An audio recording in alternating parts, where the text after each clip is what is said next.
dilapidated bridge poses danger to pupils of Abisim Dawa. I hope I got that one right. And getting back your shape after birth. Some therapies that work. And families' itchy hands lead to $50,000 lottery jackpots. And finally, the Mirror has disease for sale as market women display foodstuffs on the ground. Dr. Daniel Macaulay, man with passion for charity, and Income Salome bow out of graphic. So those are the stories on the front pages of the various newspapers we have available this morning. Once again, if you just joined us, you're watching the Mother of All Talk Shows, Alhaji and Alhaji. And this morning, I am joined by Mr. Kwesi Prajinia, who is the managing editor of the Inside newspaper, a regular panel on this program. The person who is closest to being the regular also is Ambassador Sam Piale, who is the president of the NDC Professionals Forum. We are privileged to be joined this morning by Dr. Adomako Kisi, who is a member of the communications team of the New Patriotic Party, but very important, an aspirant to the Anyaso Tuom seat of the New Patriotic Party, currently held by the Foreign Affairs Minister. And then we have Member of Parliament for Sanyarugo, Honorable ABA Fuseni, joining us. Thank you very much for your time. This morning we are talking about the fact that the president during his tour of some region this week, actually in the Bono region, was asked about the status of who will be the next IGP by the Domahini. He confirmed that he has already confirmed the acting IGP as the IGP for the next 2 years. And so he has announced that we'll be talking about his appointment and what it means to internal security, and tie that with legal reforms, because there was a demonstration earlier this week that had to do with demands for legal reforms, specifically Monday. That turned quite chaotic when the demonstrators were on their way to the Jubilee House, because the police then started spraying them with water and firing rubber bullets at them, forcing them to actually seek refuge at the Canadian High Commission and end up giving the petition that was meant for the president to the Canadian High Commissioner. So we'll be talking about that particular issue too. And then we'll be talking about the issue of allegations of sex for grace and controversy surrounding the comprehensive sexuality education, because the president spoke about that issue over the weekend. When we're done by Sunday, he went to the Anglican Church, spoke about it, and we thought the issue was done with. Just yesterday, the clergy spoke about that issue again, and they raised questions about the real commitments the president was making. Beyond saying that it's a no-no, what was he doing? In fact, one of the clergymen actually said that unless they see the president banning the syllabus and the curriculum and the teachers' resource packs, they won't believe that something is being done and that it will not happen. So those are the topics we'll be discussing this morning. But before we get there, yesterday in the morning, the Daily Graphic had on as its banner headline the IMF saying the Ghanaian economy is in very good health. Now, this was said in a meeting between the International Monetary Fund and the Finance Committee of Parliament. And, well, government has been commending itself for that particular review. The question is there something to be happy about? And, well, so we'll be taking quick comments from my panel before we get to the substantive issues I just raised. And this time around, for the first time, I'm starting with Mr. Kwesi Prajinia on this topic. Well, yesterday, the Graphic visited some very cruel comedy on the people of this country. And when I read the Graphic report yesterday morning, clearly, the content did not match the headline. And if you read the content very carefully, it painted a very bleak picture of the economy. And yet, Graphic carried the headline, Ghana's economy in good shape, IMF. Now, for me, the first thing to note is that the so-called IMF report is a non-existent report. And that is because just before the meeting, the Ministry of Finance itself issued a statement which gave us the status of that comment. And I'll read it from the graphic story. It says, a statement put forward by the Ministry of Finance in connection with the visit of the IMF mission said, a typical IMF Article 12 consultation would have an IMF team of economists visit a country to assess economic and financial developments and discuss the country's economic and financial policies with the government and central bank officials. IMF staff missions also often meet with parliamentarians and representatives of business, labor, and civil society. This is currently the stage at which we are. This is the Minister of Finance. Said, after these consultations, the IMF team reports its findings to the IMF management. After all these consultations, the team then reports its findings to management. And then presents them, management then presents them to the executive board for discussion, which represents all the IMF member countries and so on and so forth, and then so on. So clearly, there are 3 or 4 clear stages leading to the conclusion of a report. And what Daily Graphic reported yesterday is the first step in the chain. So it is possible that this report will go to management, it will be contested and reviewed and so on, before it goes to the executive board, before it goes to the body, the highest body of the IMF. So why are we jumping over ourselves at the first preliminary stage, which has not even been concluded? This is the value of the report we are discussing, okay? Now, interestingly, if you read the report, and I read from paragraph 4 of the graphic report, and paragraph 4 of the graphic report says, Mr. Stradilvich, whatever that name is, noted that the macroeconomic situation in Ghana remained favorable and projected GDP growth will be a reduction from the original 8.8%. Now, how does reduction become improvement? You are talking about the gross domestic product. The IMF is saying that it was expected that we will make 8.8. Unfortunately, we are coming down to 7.8. And in fact, the word that is used there is reduction. And yet, we are being told that there's an improvement. I mean, I would have thought that reduction would mean retrogression. But in Ghana, reduction sometimes can account for progress. Then there's something else which is very, very important. This same IMF official says, and I quote directly from graphic, nonetheless, he asked the government to be watchful about the country's rising external debt. And you do know what the external debt implications are. I mean, for the economy, you do know the noises which have been made by Vice President Bawumia and so on. And this IMF representative is insisting that it is something we should watch.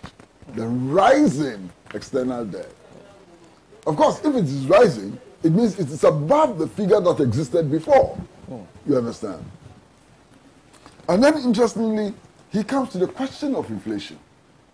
And that's the most beautiful part of all of this. He says, inflation is now at 7.8%. And if we look at the trend over the past 13 months or so, it is not expected to rise. And this is only a small part of the story of inflation. You understand? We do know that the method for calculating inflation has changed since 2016. And indeed, as we speak now, more than 100 other items have been introduced into the basket.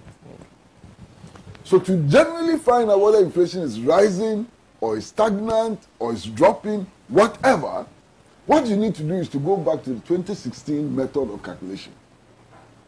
Because if you use the 2019 method of calculation to calculate inflation, you cannot do a comparison between now and before, given the fact that the method of calculation has changed and so on. I mean, there are many other weaknesses in it, but having pointed out these 4 weaknesses, I want to leave it here and to remind ourselves of something. You know, in the year 2000, when we're approaching the 2000 elections, the NDC then in power was throwing micro and microeconomic figures at us. You remember? Throwing it all over the place and so on. At that time, President Kufuor then candidate Kufuor then decided not to enter into any agreement about microeconomic and macroeconomic figures and so on. So he simply came to the people of Ghana and said, forget all this micro statistics and so on. Simply look into your pocket. Look at your standard of living and make a judgment. You understand? Yeah. In that election, President Kufuor won the election. He won the election because the macro and microeconomic indicators did not reflect in people's pockets. And the people of Ghana made a clear judgment about the economic situation then. I don't think that then and now, if you look at then and now, you find substantial differences. And that the people of this country are making judgments based on the reality they face on a constant basis. They are looking at utility tariffs. They are looking at petroleum price increases. They are looking at their standard of living generally. And that is what gives them the indication as to whether the economy is moving forward or is sliding and so on. Now, the problem with these micro and macroeconomic figures is simply that they are statistical averages. You understand? And statistical averages present a distorted picture of reality. I'd like to give you just one example. You know, a lot of times they talk about per capita income. What does it mean? You put the incomes together and divide it by the numbers of population and so on. So at the level of theory, it is possible that in one particular year, 2% of the population can have their incomes increased by 2,000%. And 98% of the population will have their incomes declining. It will still reflect positively and show an indication of growth or a rise, when in reality, 98% of the population will be suffering to death.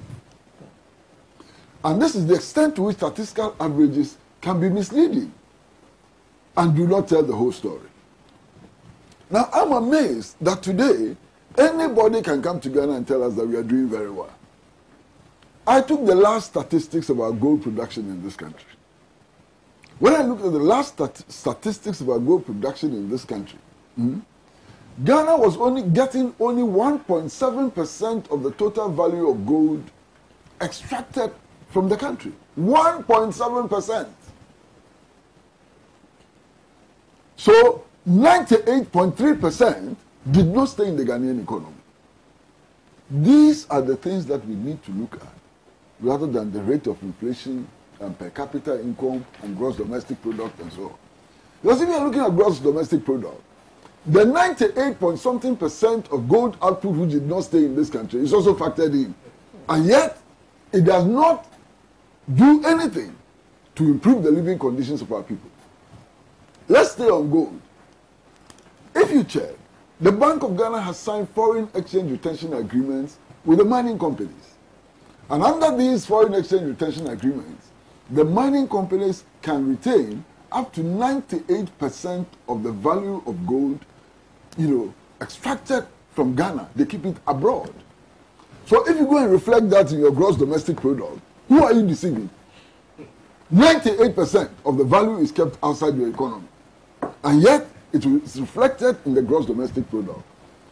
I think, look, we need to stand up and tell the people of this country the truth and stop all this rigmarole and acrobatics and cold, insensitive humor, comedy, which is being visited upon our people and so on. I mean, you asked us to make brief remarks, so I'll stop here. Thank you. But this graphic report is exceedingly shabby, it is propagandist, and does not tell the true state of the Ghanaian economy. For example, we are told that we are doing very well with revenue mobilization. Why? I don't want to take you too far back. 3 years ago, Mr. Setekwe, who was then the finance minister, came and told us that all of our revenue, if you put it together, between 60 and 70% goes into the payment of only 600,000 public sector workers. So when we finish, you don't even have enough money to build public toilets. Has the situation changed? In the last budget review presented by Mr. Kenoforiata, he made the same point. So why are we being told that revenue has improved as if we have achieved something and that now we have substantial revenues and so on? In any case, all of these figures, it is Dr. Mahmoud Bawumia who started it, who started separating non-oil GDP from oil GDP and so he started it. Now, if you do the separation of non-oil GDP and oil GDP and so on, you find that all the so-called growth is coming from the oil sector. For me, I don't do that kind of analysis. Oil and gas today form a substantial part of the Ghanaian economy. So you cannot take it out and discuss it as if it's an island and so on. If you are discussing the Ghanaian economy, if oil brings in money, if oil makes a significant contribution to our economy and so on, why? It is our oil and it needs to be factored into. But this separation was started by Dr. Alhaji, His Excellency Mahmoud Bawumia, who thought that he was displaying brilliance by separating it. So today everybody is also separating non-oil and oil.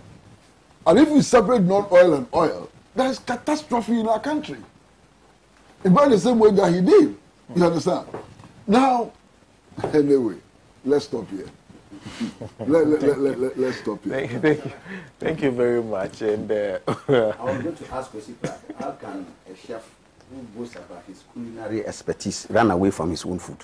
thank you very much. Then proceed for me. Your brief comment. Because the man who claims he's making that separation, today he wants to run away from that. Yes. Look, he is entitled to run. People change their minds. Hold on. Because he hasn't changed. I respectfully disagree. Because let me. Why has he changed his mind? Let him land so that you can. I have no quarrel with people who change their minds. Has he changed his mind? But when somebody looks into the face of Ghanaians, yes, and says that my increase of tariffs is better than your increase of tariffs, yes, then there's a substantial. Because even though you're not talking about even better, he says that even in product time, it is a decrease when it is an increase. How can you have tolerance? How can you have tolerance for such blatant falsehood and lies? But it's the same thing with the GDP. Okay, the GDP is below the 8.8 predicted, and yet it is an increase. Yes. So you see, it's blatant lies. Call them what they are. It's either the that is why I told you that when Dr. Bawumia gives you good morning, look at the position of the sun before you respond. It's the way you look at it. It's not. I like to continue for me. half empty or half. That's why I told you that when Dr. Bawumia gives you good morning, look at the position of the sun before you respond. It's falsehood, plain and simple. Let's admit it. Senna, I am appalled. It is only under the MPP that they claim the economy is good and the lives of the people is hell. They say the economy is good, but look at the living conditions of the people. It's worse than ever before. Indeed, President Nana Akufo-Addo himself has had to come around and admit that there's unprecedented level of hardship in this country under his watch, on an economy that is supposedly doing well. Go around the rest of the world. When they say the economy is well, you will see the macroeconomic indicators showing in the lives of the people. The standard of living of the people will show you. Okay? It's like you plant a crop, maize. If you get a very good crop from the maize, you will see how the maize stands. If you see a very shriveled, dry maize and you say you are going to pick a big crop from it, that's a huge joke. That's the MPP for you. So you see, people say that the sweetness of the pudding is not in the aroma, it's in the eating. Okay?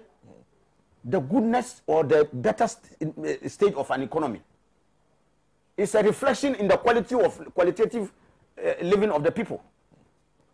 So let them not come and throw this balderdash. It's rubbish.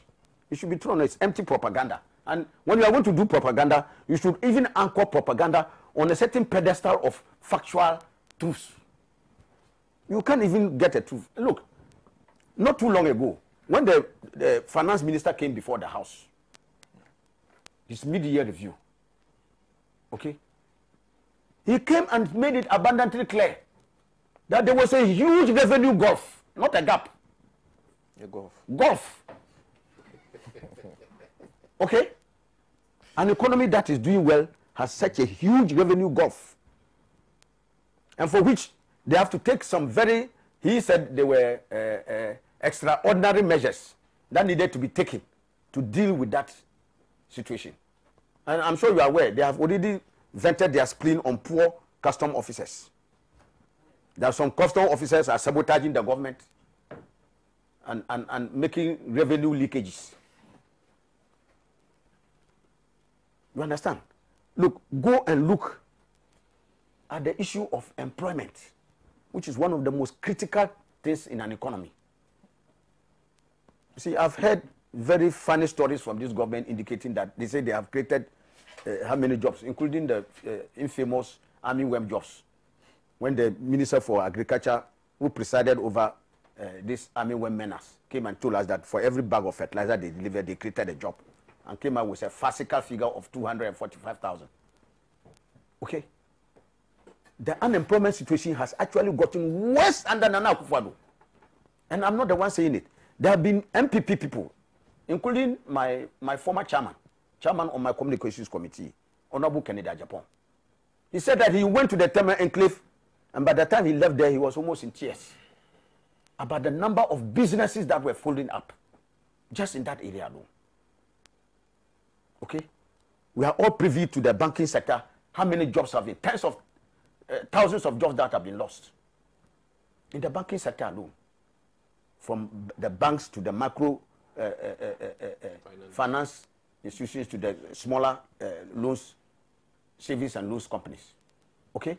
Now, even to the media, my brother, even us, my colleagues, because I always consider myself a journalist, unprecedented, under President Mahama and all the government has come, the media has seen constant expansion.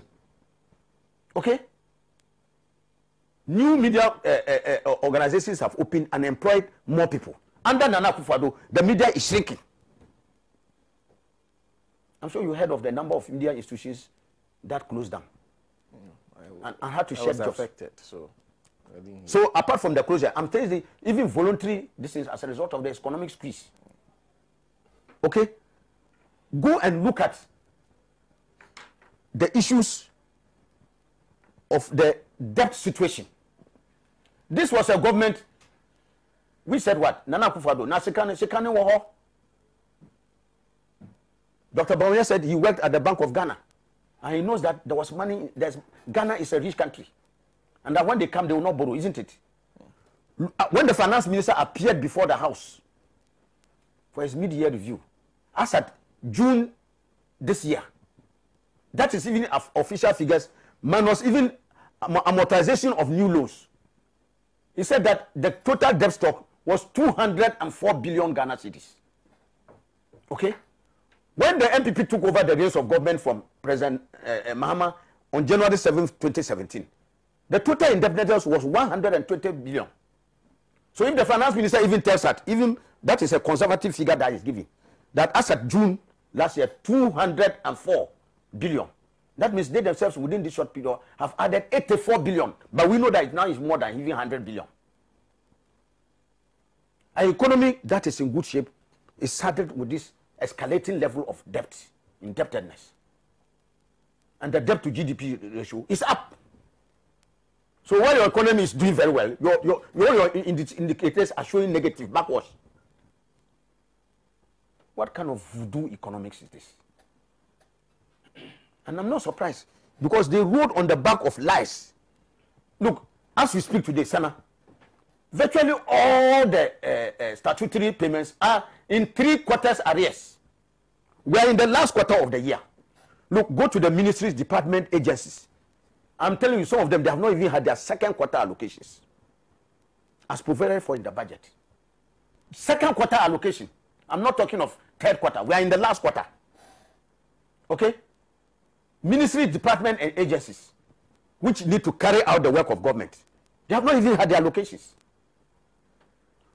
The district assembly common fund, we are in the 4th quarter. So they paid only one quarter. Only first quarter has been paid. 3 quarters are in arrears. We are now in the 4th quarter. The National Health Insurance Levy, 3 quarters, they have not paid. The Get Fund, 3 quarters, they are in arrears. Payment of arrears to contractors, I can count all the time. Even in spite of the president coming to say contractors come and contradict them that what he says is not true. They have not paid contractors. Contractors payment are in arrears. So almost all your districts are in arrears. And you come telling us that the economy is in good shape, when even your basic statutory obligations you cannot meet. So this is a shambolic management of an economy. Look at the collapse. You spend 23 billion Ghana cedis to collapse banks and macro finance institutions and throw people needlessly out of job. Look, they are being more Catholic than the Pope. Okay? Look at the US, the citadel of capitalism. When Lehman Brothers and others collapsed, what did Obama do? President Obama.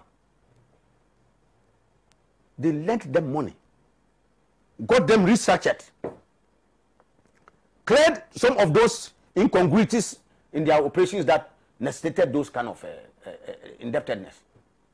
And Lehman Brothers, within the short period, was able to recapitalize, make money, and pay back all the loans. That is how a very visionary government works. A government that works in the supreme interest of the people, not on a vindictive path to come and collapse people's businesses. No, that is what is happening. So you put all this in together. Kwesi talked about disaggregating. Even the same IMF report that he read, that the IMF report even said that they were projected to grow at 8.8%, but they will grow just barely 7%, which is almost 2% deficit. Is that an achievement? But even come back and disaggregate that growth. The 7% growth, more than 4% of that is anchored on oil, which the NDC and the President Mahama handed over to the MPP. We handed over 3, Ntomo, Enyira, and the 10 oil fields that we are talking about, to the MPP. And so it was acknowledged that over that period, there was experienced phenomenal growth in the oil sector. So even if you strip it beyond that, they will have a mere 3%. And that is how you are touting, if not as a government of mediocrity. You grow at 3% real growth and think that you are beating your chest. Of course, I understand. If you have a man has no drum to beat, he beats his chest. That is how the MPP people are behaving. So this is mediocre. Okay. And for the fact that we don't have time, I have indices on the economy that would have read from unemployment to incomes to cost of living to revenues to businesses to real hardship on the ground. Okay, the extortionate level of taxation. This is a government that is taxing Ghanaians to the marrow. We are paying the most extortionate taxation system in West Africa. Recently, what we are battling with, and as a member of the committee, we have spoken about it. The communication service. Yes. For a government to tax from one year to the other, 50% increase in a tax. That tells you of how callous and insensitive that government is. 50% increase at a go. And when they communicate, the telcos start implementing that thing. You say they are inciting Ghanaians against you because they put what the taxes. And the disagreement is that why do you put it there that you are taking the thing beforehand? At the end of the day, even Sana, if I buy 20 CDs units. The same tax will apply, whether you deduct it now or you deduct it in the next 2 days. The cumulative effect on the consumer is that he's going to pay the same. The same, yeah. Alhaji, thank You see, so I'm telling you that if you read all the indices I'm talking about, it's imposition of excruciating hardships on the good people of this country. Okay. By an insensitive government. Go and read the MPP manifesto of 2016. President Nana Akufo-Addo himself said what? That he had gone around the country and he had seen suffering and difficulties in the ranks of the people. And that when he comes, if by the grace of God, Ghanaians are kind enough to give him that mandate, he will operate a very austere government and make sure that that austerity reflects not just on his government, but that Ghanaians will be encouraged to look at the austerity and sacrifice. Match that against the record. That's why people say that Nana Akufo-Addo's credibility, we can't vote for his credibility. When he signals right, he turns left. So Ghanaians don't believe in whatever he says, including the CSE. When we come to discuss CSE, I will show you why we can't believe Nana Akufo-Addo. Okay. But I'm just saying that this is the record of the government. Thank you. That they are trying to perpetrate. Look at every one of them. I didn't know. And see whether I didn't know that this topic was even look because poor infrastructure development. Look at infrastructure development. It tells you about the kind of economy you are operating. Thank you, Alhaji. Doc. Yes. Good morning and well wishes to our able listeners and viewers. It's a wonderful day today. I think Ghana is getting good rains, which will reflect very much in the agricultural sector, which I think is good for us. We should expect a very wonderful boom this Christmas for our dinner tables and plates. Now, it's amazing when I come here to listen to some of the arguments, and it's good. I'm happy that arguments are being made, but once again, I know no better president than Nana Addo for Ghana. And why do I say that? I think he's the man for the moment, and he's doing a very wonderful job. Now, there are a few things I need to point out, just to bring people's mind to some things. When you are filling some applications, there are many options. When it comes on the job, there's also student. And why is student an occupation? Can I just elaborate on that? Being a student is a full-time job. That's one thing my dad has always said. I mean, you know, I'm a coal man at heart, and coal people, quote unquote, prefer business to school. But he always alluded to the fact that going to school is a full-time job. Now, Honorable AB has said so many things, but let me just point it out. If not anything, let's look at the number of students who have been gainfully employed by the president through this free SHS program. Let's look at those numbers. It is unemployment. Needless to say that it is a reduction in the amount of money that parents would have spent on the students' education. And you see, as a nation, we are looking to make meaningful sacrifices to achieve something in the end. And what are some of these meaningful sacrifices? We will sacrifice on many things to make sure that more people are educated so that we'll have that human capital to lift our country to higher grounds. I've always said that Ghana should move into tech farms. And what I mean by technology farms is that we need to be at the helm of affairs in terms of technology so that we can compete with the likes of the Brits, we can compete with the likes of the Chinese, we can compete with the likes of the Americans. And that is where we are gearing towards with the implementation of free senior high school education. Now, I would sacrifice anything in the country for good education because I think that I'll be happier if more people are educated in this country than to be in a country where there isn't employment and there isn't people with knowledge acquired to benefit us in terms of our decision making as a country. And if not at all the other indices he's talking about, be it whatever sectors he's talking about, are in dire situations for people to get quality education, I think is a meaningful sacrifice. The Chinese have done it. Why can't we do it? And I believe firmly that we have a wonderful presidency which has made education priority. Priority in the sense that we firmly believe that if we educate more people, Ghana will move forward. We'll be able to compete in many terrains. So I think that as much as he's looking at the unemployment, he should also tally it with the number of students who have been gainfully employed as students by the president, so that he would see that it's a balanced thing in terms of the number of people who are actively doing something to benefit us. Now, the benefit alone, and I'll just strike the benefits of free education in the sense that more teachers have been employed, which also becomes sort of an open avenue for employment, and then more importantly, I am happy that more people are not home but in school. Now, with regards to the IMF situation, I mean, I must say this. In many meetings, I say that not too long ago, we had Standard & Poor ranking Enron as the biggest, best company, and then it crashed. In that same vein, when the IMF, quote-unquote, sings praises to your government, and I think in reference to Kennedy Japan, he said that the IMF is not going to be in the line to vote for any party here in Ghana. And in that sense, it is important that we look at how people actually feel in their pockets, and rightly so. And I think that as a party, our priority should remain focused on how places like Abosokain is doing, how places like Makola is doing.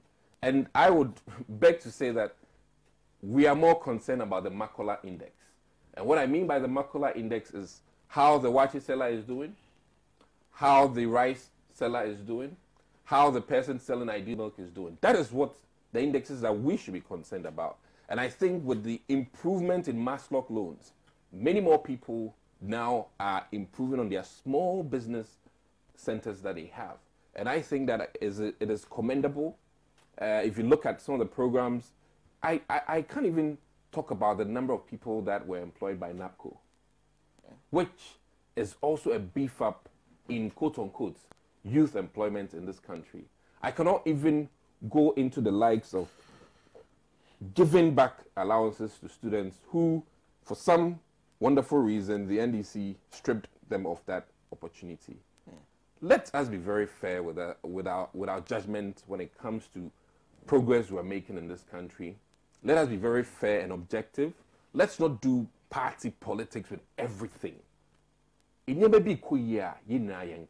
I think that we are at a wonderful time in our country where things are on some path and we have surety and we have some idea that this is where we will land come 6 years. And I'll quote from your own former First Lady saying that things are quite dire, things are bad, it takes time.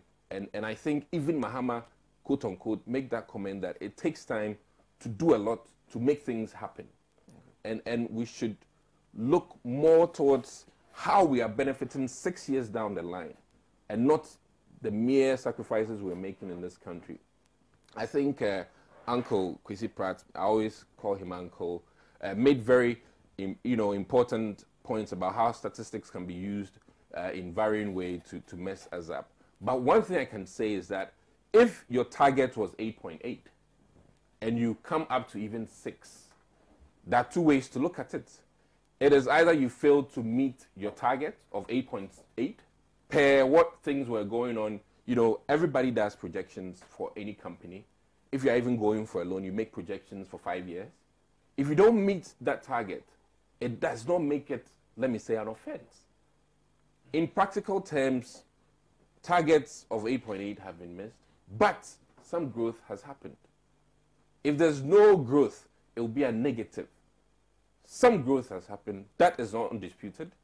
We've had growth, except for the fact that we did not meet our intended target, which I think you can't fault any corporate body or any government who, in their best of intentions, wish that they get to 8.8.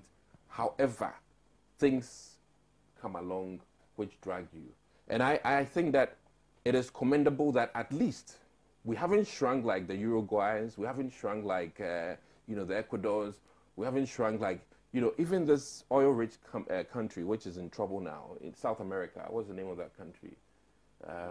Where Hugo Chavez was? Venezuela. Venezuela, Yeah. yes. With all the oil, look at what's happening. So we must look at the positives and be happy about it. I am happy when I sleep at night knowing that this country is in very good hands. This country is under very good management, under the likes of Ken Oforiatta. You understand? And I think that more importantly, let us appreciate our gains in the country. Let's look at the benefits that we are getting. Once again, like I said, that many students have been employed who may have been just sitting at home, and market. A few years down the line, some child will come out and say that he's a lawyer, a doctor, an engineer, or a farmer due to this intervention that Nana Addo has brought. And that is where I will be so happy. And there's no joy more than seeing somebody who would have been nothing rise up through the system of education. And I think it's a blessing, and we should cherish it. It is a blessing that many wonderful people will come out of this program, people who may not have had the chance if we had governance under some other regime. And I think as Ghanaians, if not at all, let's be happy about the fact that many more people have been employed as students in this country, and many more people are actively doing things to help in their homes. I wouldn't say that things are so much like, you know, in Israel where things are much better. I won't say that we are in a land of honey and milk. No, we must face the realities. There are some challenges, but to every governance, there is challenges. I can boldly say that Nana is actually doing far better under our circumstances than even Trump. I must say that because of the challenges we have as a country and the kind of interventions that he's putting out there. He's done really well, and we must commend our president for that. I do not regret, I will never regret supporting him, and I'll continually pray, and we should continue to pray, that he steers the affairs of the nation into a direction that will continually help us see light several years down the line. Today, China, Singapore, all these countries are happier because they made some very huge sacrifices several years down the line. And I think we're at the point where we're making the sacrifices. Some naysayers might not see the vision, but many more will see it and many more will appreciate it. No. And I think Ghanaians should continue to sacrifice as needed. I would sacrifice roads for education. That's just my thing, because I think more education breeds heavier, better human resource for this country. Okay. That's where I would end my submission. Thank you very much, Doc. Ambassador. I did not think that this topic was going to be levelly discussed. But nonetheless, let me also put in my vision. Very characteristic of the NPP these days. Even discussing toothache, the solution is free senior high school. The topic this morning was the IMF recommendations on Ghana. My good friend Dr. Kisi has spent about 13 minutes about free senior high school. Dr. Adomako, you are Dr. Adomako Kisi. You are a doctor, aren't you? Yes. Without free senior high school? Exactly. Yes. I am a lawyer without free senior high school. Many Ghanaians have attained higher, mightier heights. Wait a minute. I didn't challenge you. I understand. Many Ghanaians have become mightier. Kofi Annan's and whatever. Akufo-Addo's and what, without free senior high school. So don't create the impression that but for the free senior high school, nobody would have been educated in this country. Don't create the impression also ever again that this is the best thing that ever happened to Ghana. Because we have had better, more thought through educational policies than we're having these days. We have had presidents, meaningful presidents, who are not described by contractors in a very symbolic way. We have had presidents like Osajifo Dr. Kwame Nkrumah. Visionary. We have had presidents, and for you, if Nana Akufo-Addo is the best president, he can be one of the best presidents, but not the best president. And best in terms of what? Bringing free senior high school. You sitting here, is it not a shame to your mother and your parents that you say that you are glorifying free education because you have the money, and somebody say that the poor tax, lakwa sellers tax should pay for a child education? Are you not ashamed? The poor Kayayu tax on the market should be collected together and pay for the school fees of those of us. Dr. Adumako, are you not ashamed that somebody was telling you that let me do this progressively, build the schools, you know, put in the infrastructure before I put the children, Ghanaian children, to go and suffer from the vagaries of the weather. Let me build the schools. So no, free education now. If it's free education now, why did you stagger it from first year, second year to third year? Is it not progressive? Tell me, if this is not progressive, what else is progressive? I'm listening. I don't want to interject, so let me listen. So the fallacy of the fact that you are saying that you have brought free education started way back 1958. If you care to know. It's been expanded now. It's been expanded, yes, but don't say that is the first time it's happening. On a larger scale. Yes, I'm telling you that all the children that are in school now would have found themselves in schools anyway. Let me tell you, started this free education for the last 3 years, isn't it? The last 3 years. Check the number of students on the children on the streets. Every day, if you are driving on the Kanesi Road, look at the number of children that are on the street. Go to Abobulusi and go and see the number of children. These are the things you should be directing your attention to. Not the children who would have been in the school anyway. But let me, ADA, I'm surprised that our People's Daily Graphic is towing the line of ordinary newspapers.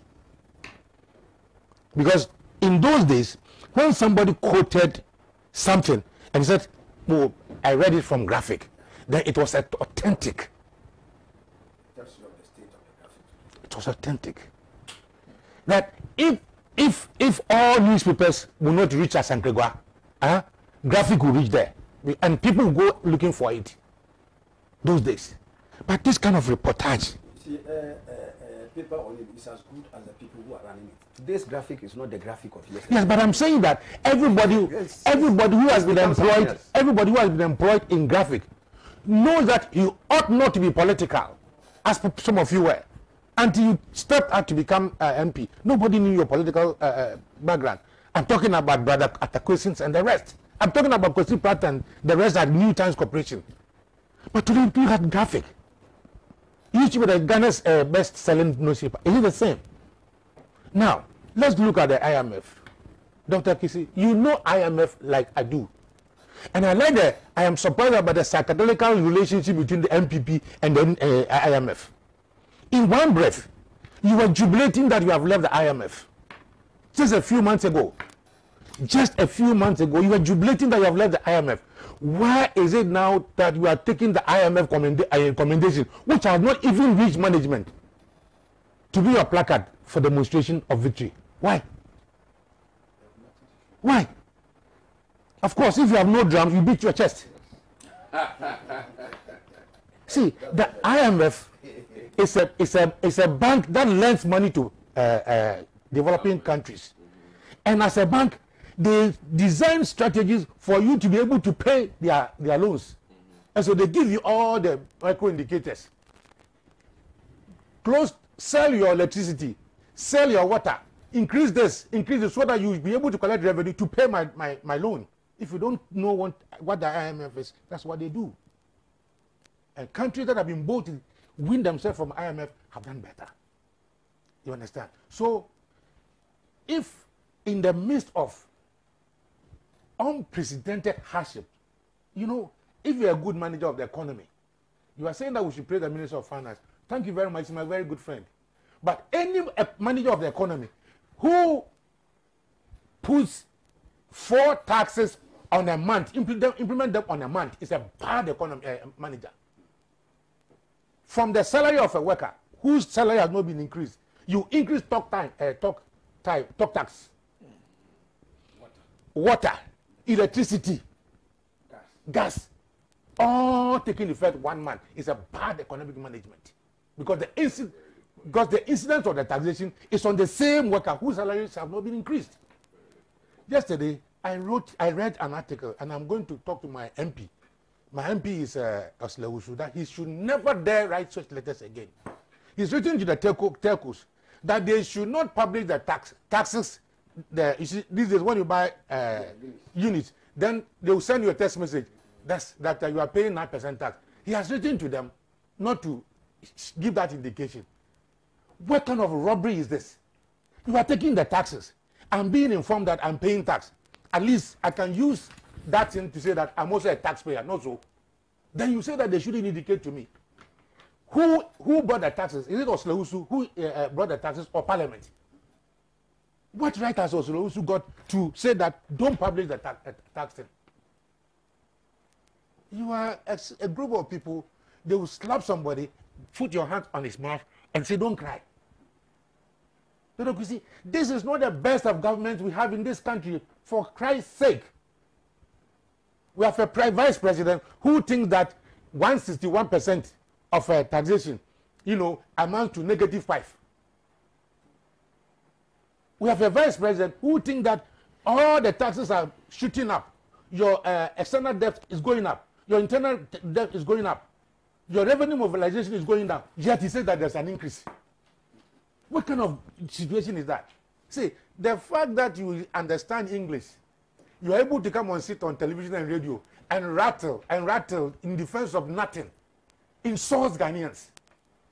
But you see, it insults Ghanaians. Because see, my uncle who is in the village and does not know all these big things they are talking about, all he cares about is that, they brought my electricity bill.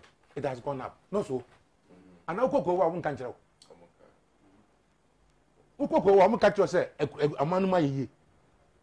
Don't sit here. More money. Now for 127 ministers. Mama Land Cruiser 127. Mama want pickups 127. Mama want security. Security.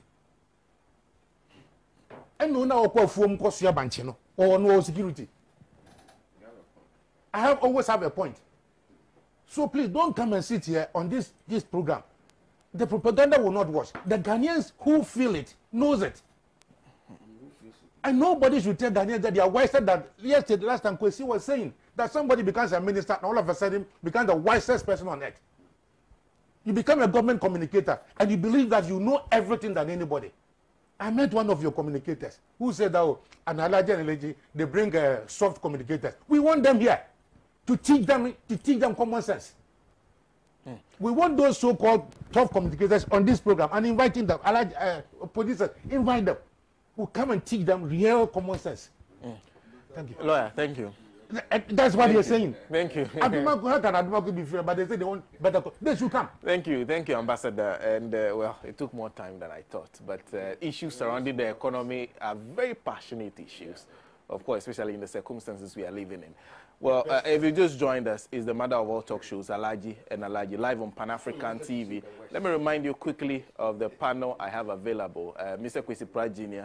is with us. I have Ambassador Sampi Ali, Dr. Aduma Kukisi, and then Honorable ABA Fuseini. Thank you very much for your time. My name is Senna Nombo. Let's move on to our very first substantive issues. Now, we are putting two issues together because they are linked some way, because the criminal justice delivery system puts the police, the lawyers, and the judges, everything together. Now, there were law students who were demanding for reforms in legal education because, well, every time they write entrance exams or they are writing exams that are supposed to pass them to the bar, the numbers that fail are sometimes mind-boggling. It's as if LLB graduates don't know what they are doing. So they were asking for reforms to legal education. And so they demonstrated last Monday, and it ended up quite chaotic. They went to various places, but just when they were going to the Jubilee House, something else happened. And they have blamed they accused the police of heavy-handedness. They said it was unprovoked, they started spraying them with water, among others. Now, this week too, it was confirmed that the IGP has been confirmed, the acting IGP has confirmed IGP for an extra 2 years. He was actually retired. He's supposed to be on retirement. He's been given a contract of 2 years by the president. And the very first act under his tenure was what they did to the law students. So what should we be expecting from the new IGP? I start this time with Alhaji And Alhaji. Thank you very much. Sana, they say if a dog will bite you, it will first show you its teeth. No dog bites you without giving you a signal. You say, then it will show you the teeth and prepare you to wait for a bite. That is what we are experiencing under this government. This is the government with the highest level of appointees. Comrade Sampi Yale mentioned, and I said it in my presentation that Nana Akufo-Addo promised, go and read the 2016 manifesto when he talked about the hardship levels in this country and what he would do in operating an austere government. 124 ministers. Sana, you didn't hear me. I said 124 ministers. It's a Guinness Book of Records. There's nowhere on the surface of this earth, from Komsomolskaya down to our place here, that can you show me, Sana, a country where there are 100 ministers? Which country can you show me? 100. I'm not even talking of the other 20. 100 ministers. Which country is that? In this country, it has never happened that a government has appointed 100 ministers. Nana Akufo-Addo, 124. In fact, previously when Ghanaians complained, he added another one. As if to tell us that we don't matter. It's an insult. He has no respect for Ghanaians. Look at our security architecture. Apart from the normal, this is you have IGP. Listen, look, he has a minister for national security.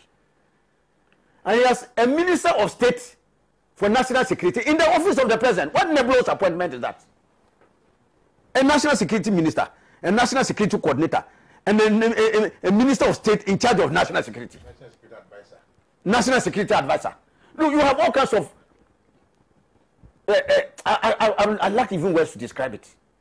You have to be charitable and restrained, because some of it is so irrational that you can't think about it, that you are distributing appointments like toffee. What kind of government is this?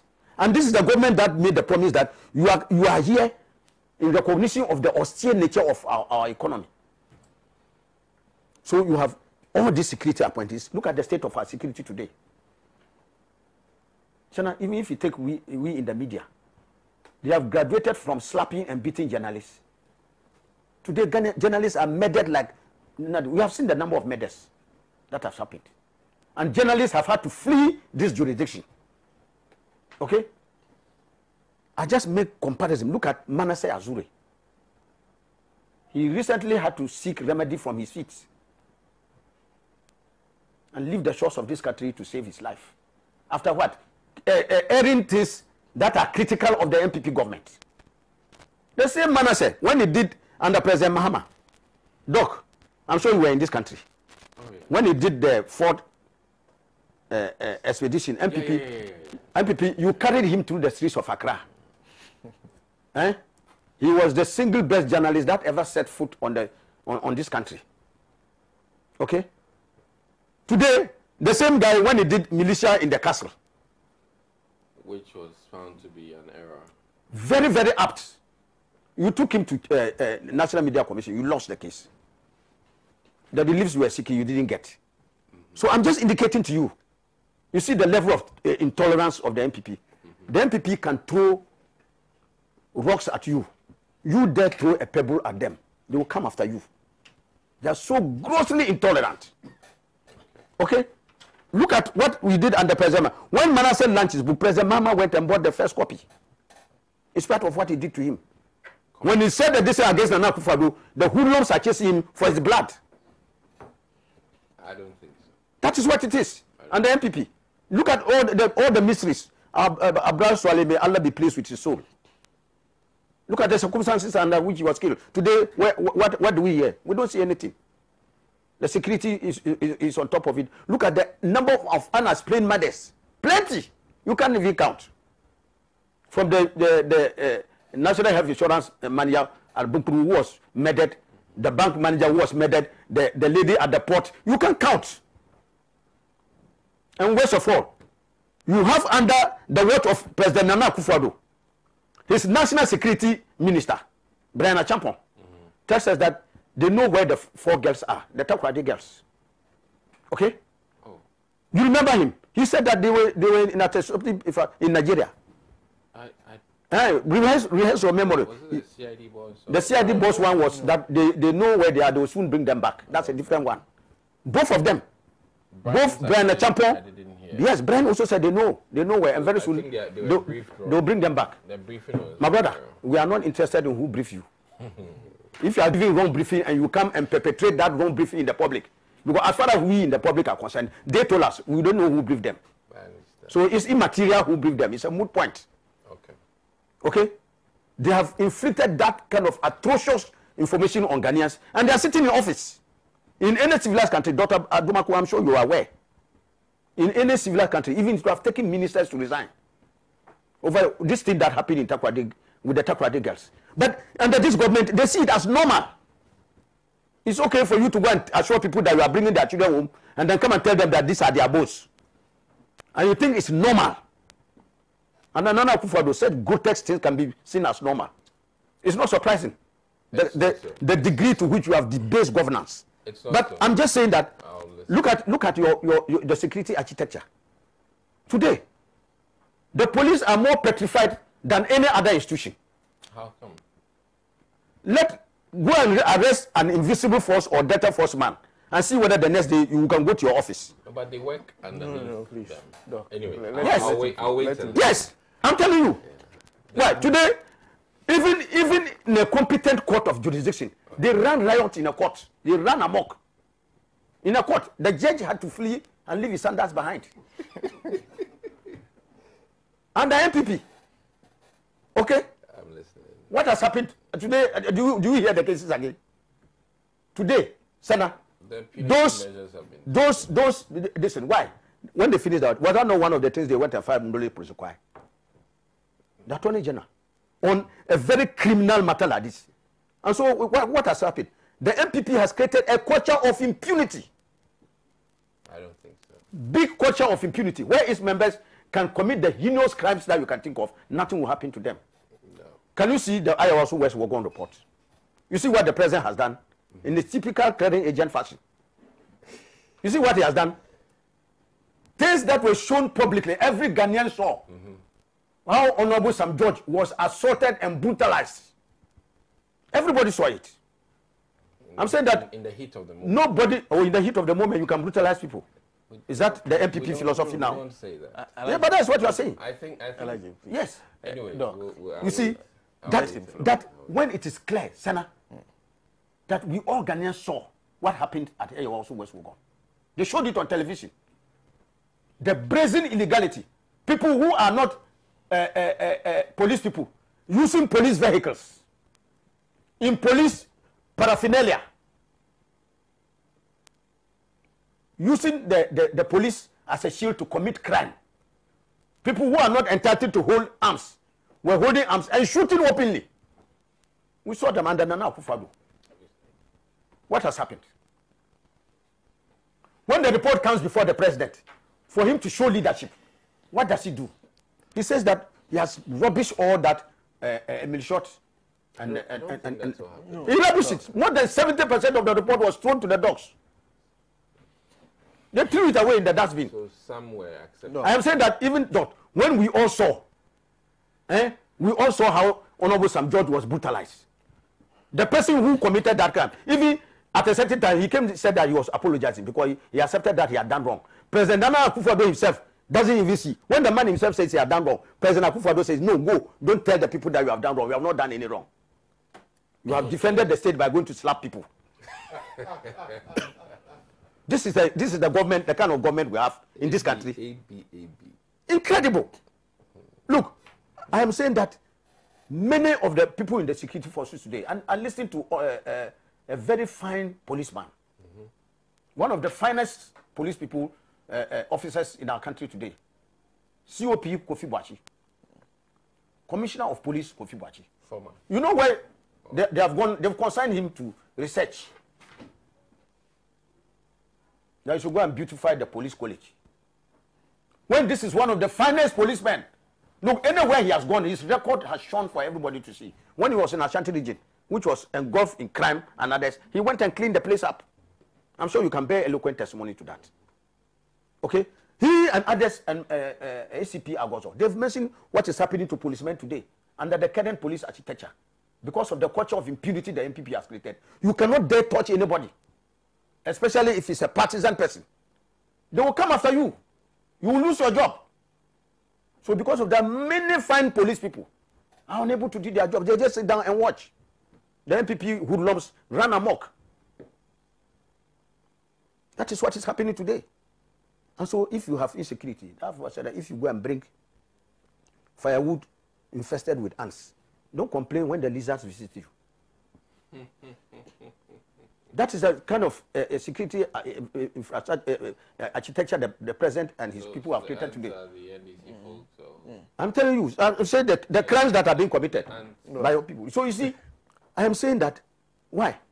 The issue of contracts have been with our police for quite some time. And I have said that I am for us to decouple that the top police hierarchy from governmental influence and control. Because if we have a professional board or an independent body appointing the IGP and others, we will strip ourselves of this. But the political appointee, the president appoints the IGP, he will be beholden to him. That is why, for instance, you can see a CID boss who is appointed by government. When they bring case, A plus brings a case, say, oh, wait,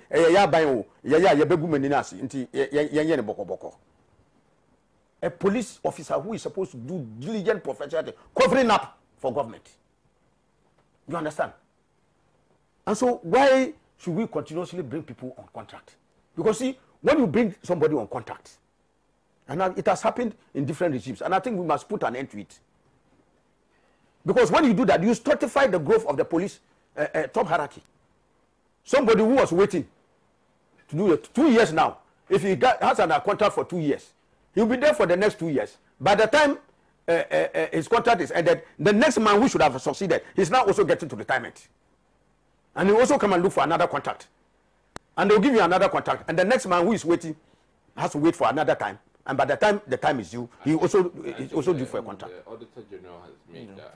So I find that it is so important that look, we must shed ourselves of this listen and ensure to have the best. Because when we are bringing somebody on contract, the law stipulates that there must be exceptional circumstances, that the person possesses the kind of knowledge and expertise and intellect that is not available. Are we saying that there is no policeman, there's no police officer currently in Ghana who has the expertise of IGP Mr. Buenu? I just mentioned to you COP Kofi Boakye. If you want, you do a phone call, open the lines and ask Ghanaians, because they are the best judges. Ask Ghanaians, who is the best police person fit to be IGP? They did some not too long ago. Kofi Boakye got more than 75%. It's clear. But this government will not use him. Nana Akufo-Addo doesn't like him because he's an independent-minded person. He will work diligently as a police officer. And whoever commits crime, Kofi Boakye will not allow you to get away, irrespective of your political color. But they want those who will come and protect MPP hoodlums. MPP people who have the knack for breaking the law. They are those they want to come and protect. So, currently, Senna, I am not surprised. If you look at all the crime statistics, everything is gone through the roof. Wow. All the crime statistics are robberies, homicides, sexual assaults. Missing all of them, they are all up. It's because when a cow is chewing grass, the calf watches the mother's mouth so that it can perfect the art of chewing. Are Ghanaians surprised today about the security situation? Were we not warned? I'm sure we all heard the warnings in the run up to 2016 about what will become of our security. Today, is it not coming true? So look at the demonstration. What were the demonstrators asking for? And let me make it abundantly clear. The Public Order Act does not give the police the authority to decide that they have a right to accept or deny demonstrators their right to demonstrate. The police has no case. They have no right whatsoever. The Public Order Act does not mandate the police to authenticate demonstrations before they take place. The police has no such right. It just says that they should inform the police so that they are given protection. In case some other people want to do some other things, then they are protected. So the police should not confuse that right to inform them to come and give protection to demonstrators. To mean it is a right for them to decide whether a demonstration can take place or not. They don't have that right. Me and you, if you decide to demonstrate, we can even go on the street without informing the police. The only thing is that if something happens, they may tell you that why. You should have informed the police for them to give you protection. But it is not because we didn't tell them before we demonstrated. They have no such right. And when it came to the crunch, why? A lot of the decision was formed. The demonstrators were very orderly, very peaceful, until they got to the place where they were going to the Flagstaff House. And then somebody said, order from above. Say they should not be allowed to come there. And then they started using water cannon and firing bullets at them. For committing what crime? Nothing. And so I see this as unprovoked heavy-handedness, unnecessary use of force. Because the police have their rules of engagement. That whatever force you use should be proportionate. Water cannon is that not it? Somewhat minimal for. I'm saying that water cannon is used when people become unruly. Did they become unruly? I'll get into it. Yes, they were not unruly. They only insisted that they wanted to go to the Flagstaff or Jubilee House. They were using the wrong path. My brother. But I'll get into that. My brother, if they were using 37 to come round and come to the Jubilee House, take them there and let them present the petition. Okay? Yeah, but you know there's but I'm telling you that Doc, you come they came to the junction there, the junction to TV3 and others, and they wanted to go to the Flagstaff House to go and present their petition. Using the wrong path. My brother, that was not a wrong path. Well, is that not the shortest place to the Jubilee House? What is wrong? What is wrong path? Who decided the path? That's why the demonstrators chose as their route. And the police when they were informed, knew that was the route. Doc. Okay, I'll wait. That route. Your time will come. They knew that was the route. That they wanted. Doc, I don't know whether you, because it is abundantly clear that it was a very unprofessional, incompetent job that was done by the police. And every single civil society organization, including even those who are beholden to the MPP, Occupy Ghana, even your surrogate group, Occupy Ghana, they have condemned the police for this nebulous act they had undertaken. It's shameful, and I think that they should stop doing that. They are weeping more than the bereaved. Doc, if you have your funeral, and some stranger comes there and cries more, and you people are now even, you the owners of the funeral say stop, and he's still crying. Leave me to cry, he's crying more. You should question the motives. That is the issue that is coming up. Yeah. I don't know whether in tie that with the law students thing. Yeah. You see, we have some people who have a heavy colonial hangover, who are still steeped in the culture and ethics of the colonial master. And even though the colonial master is long gone, they still crave it. And I am not surprised that the forebears of Dr. Kisi and others, because in the run-up to our independence, they went and told the British that, why are they in a hurry to leave us? We are not yet ready to look after ourselves. So they still have this colonial mentality of the colonial master being superior. Because you see, what is happening at the law school defies any logic. You go and conduct exams and only 7% pass. 7%. you should ask yourself serious questions. And information that I have even suggested that, look, there are 14 faculties that do LLB. Okay? The graduate course. 14. I hear that every year the best students that are declared are these law faculties. In fact, within the last few years, not even one out of the 14 qualified when they wrote that exam to enter the law school at Makwala. The best student from a 14, all the 14. KUST, Legon, Kekos, Jipa, all of them. Okay? 14 of them. Every year they have the best law student. So all the best law students on TV. Not one of them from the 14 institutions was able to pass this exam that was written for Makwala. What does that tell you? So, doesn't it raise the question of who is teaching them and what are they being taught? Is it not an indictment on those who teach these law schools? Okay. And come to see the issue about infrastructure. And I heard respectfully the Chief Justice. And the Chief Justice is somebody I've respected so much until when I heard her speak this thing, I felt very sad.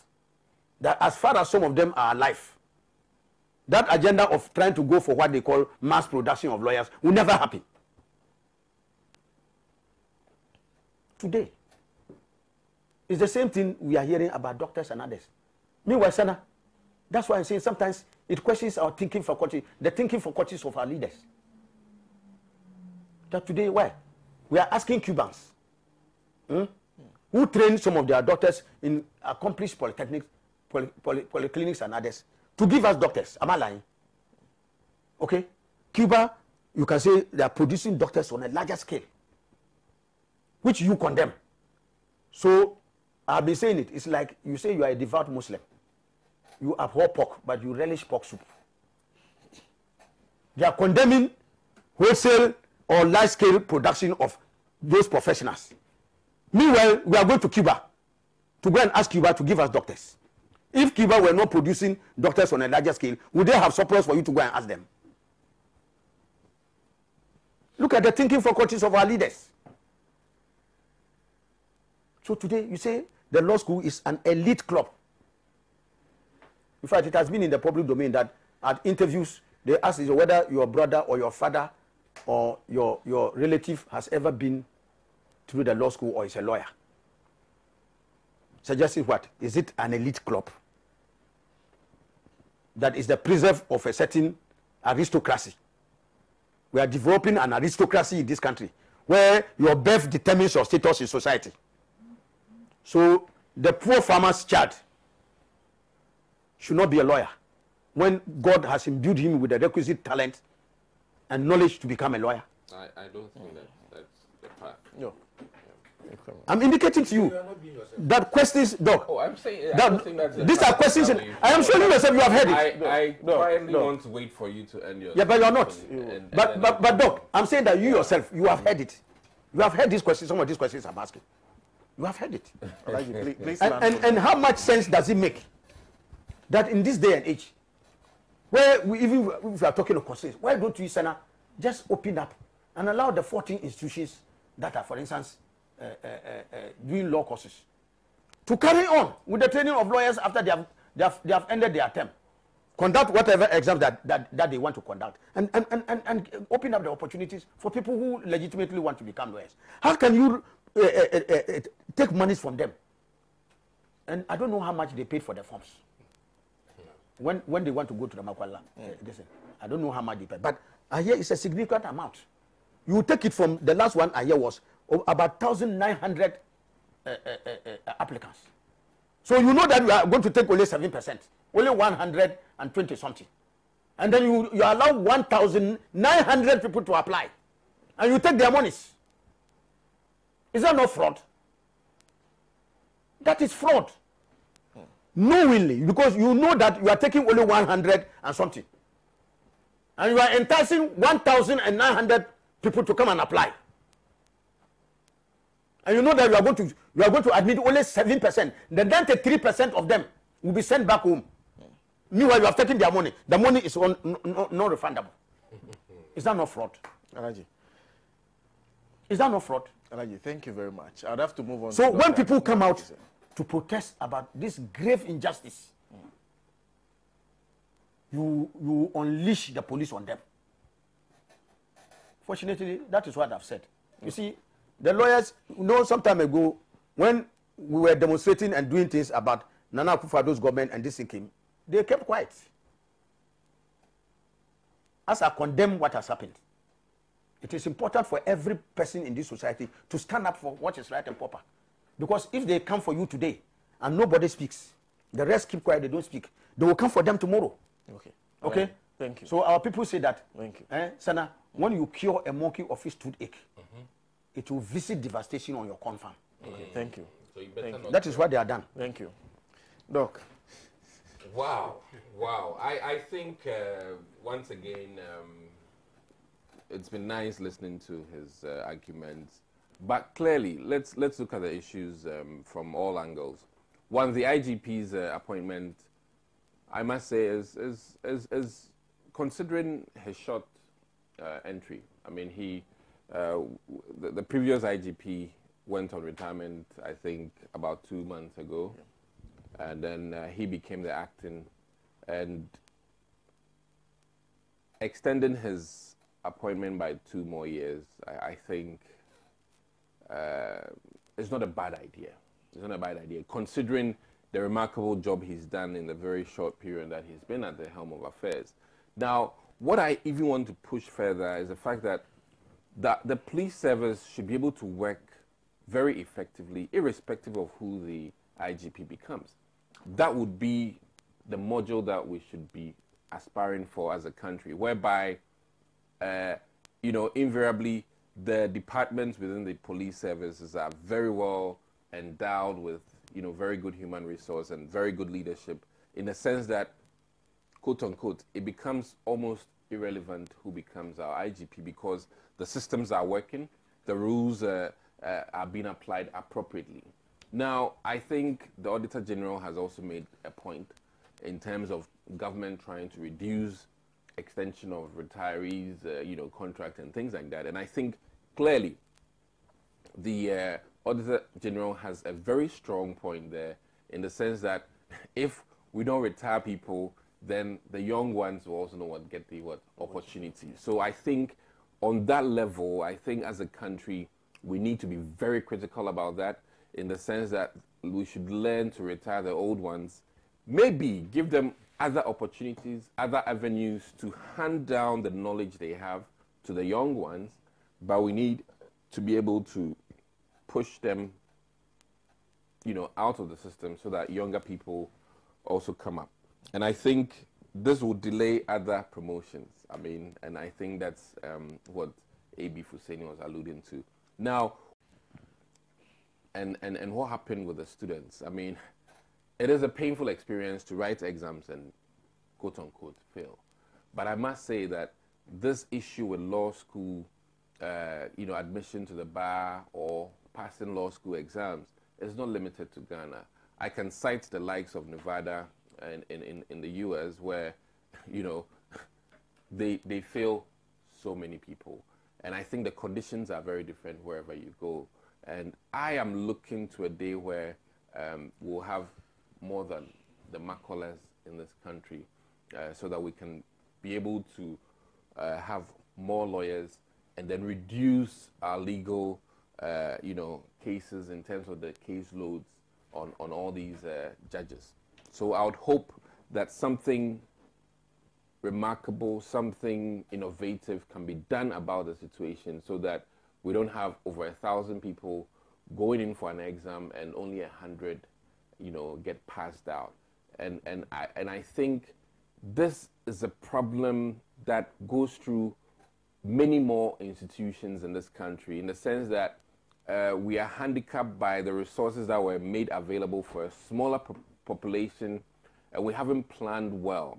And as a nation, I think we may have to look at making that sacrifice to recruit more seasoned lawyers who are, outside our country to come in, because the real problem also is creating new faculties in this country.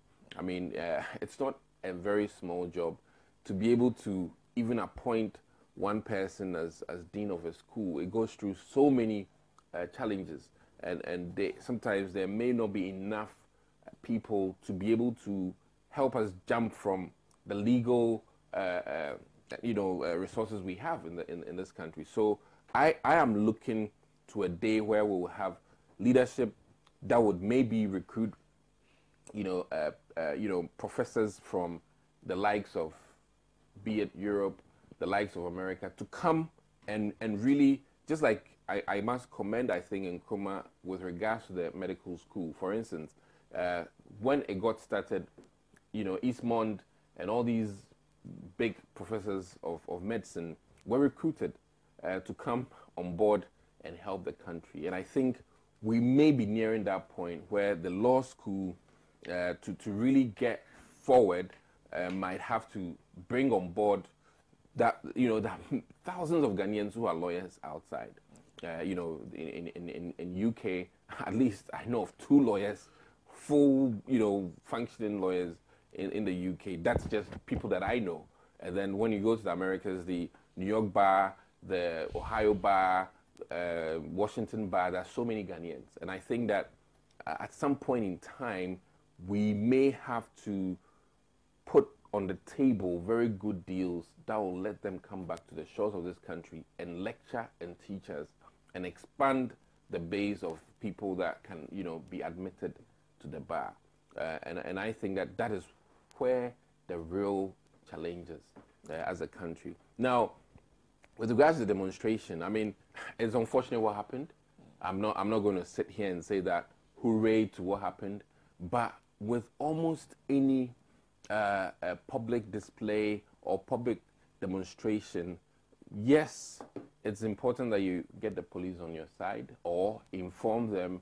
And then, yes, it is also important that you know what route, or shall I say, what path you're going to be using for your demonstration. And I think that we should keep in mind that maybe at the Flagstaff House, per security rules, I know the vice president doesn't go through the front gate. He goes to the back, at least. And that is what they do on a regular basis because of whatever security measures they put down.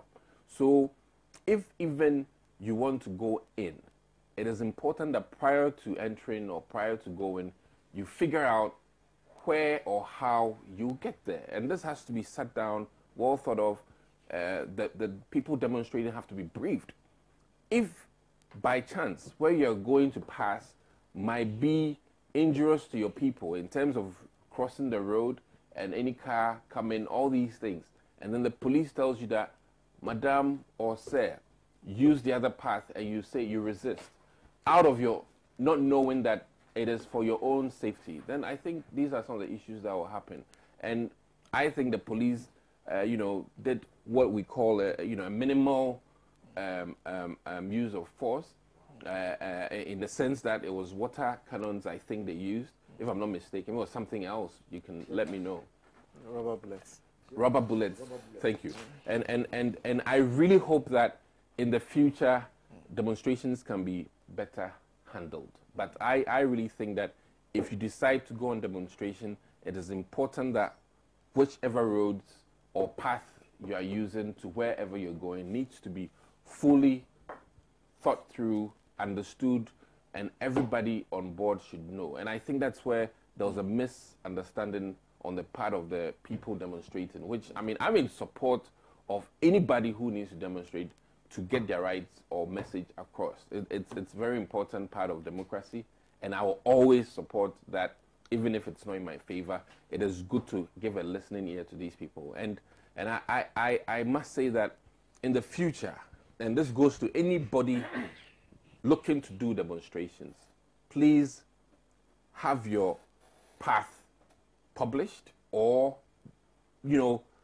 make it as loud as possibly clear so that everybody knows that, okay, on this day, at this time, Sydney's group will come through the right door or the left door. It's very important because, after all, it is the message you are going to deliver that is important. I don't think how you get into the Flagstaff House really should have been very important. And I think they should come to terms with the fact that on any day, nobody enters through that door. I mean, that is just by nature of how they operate there.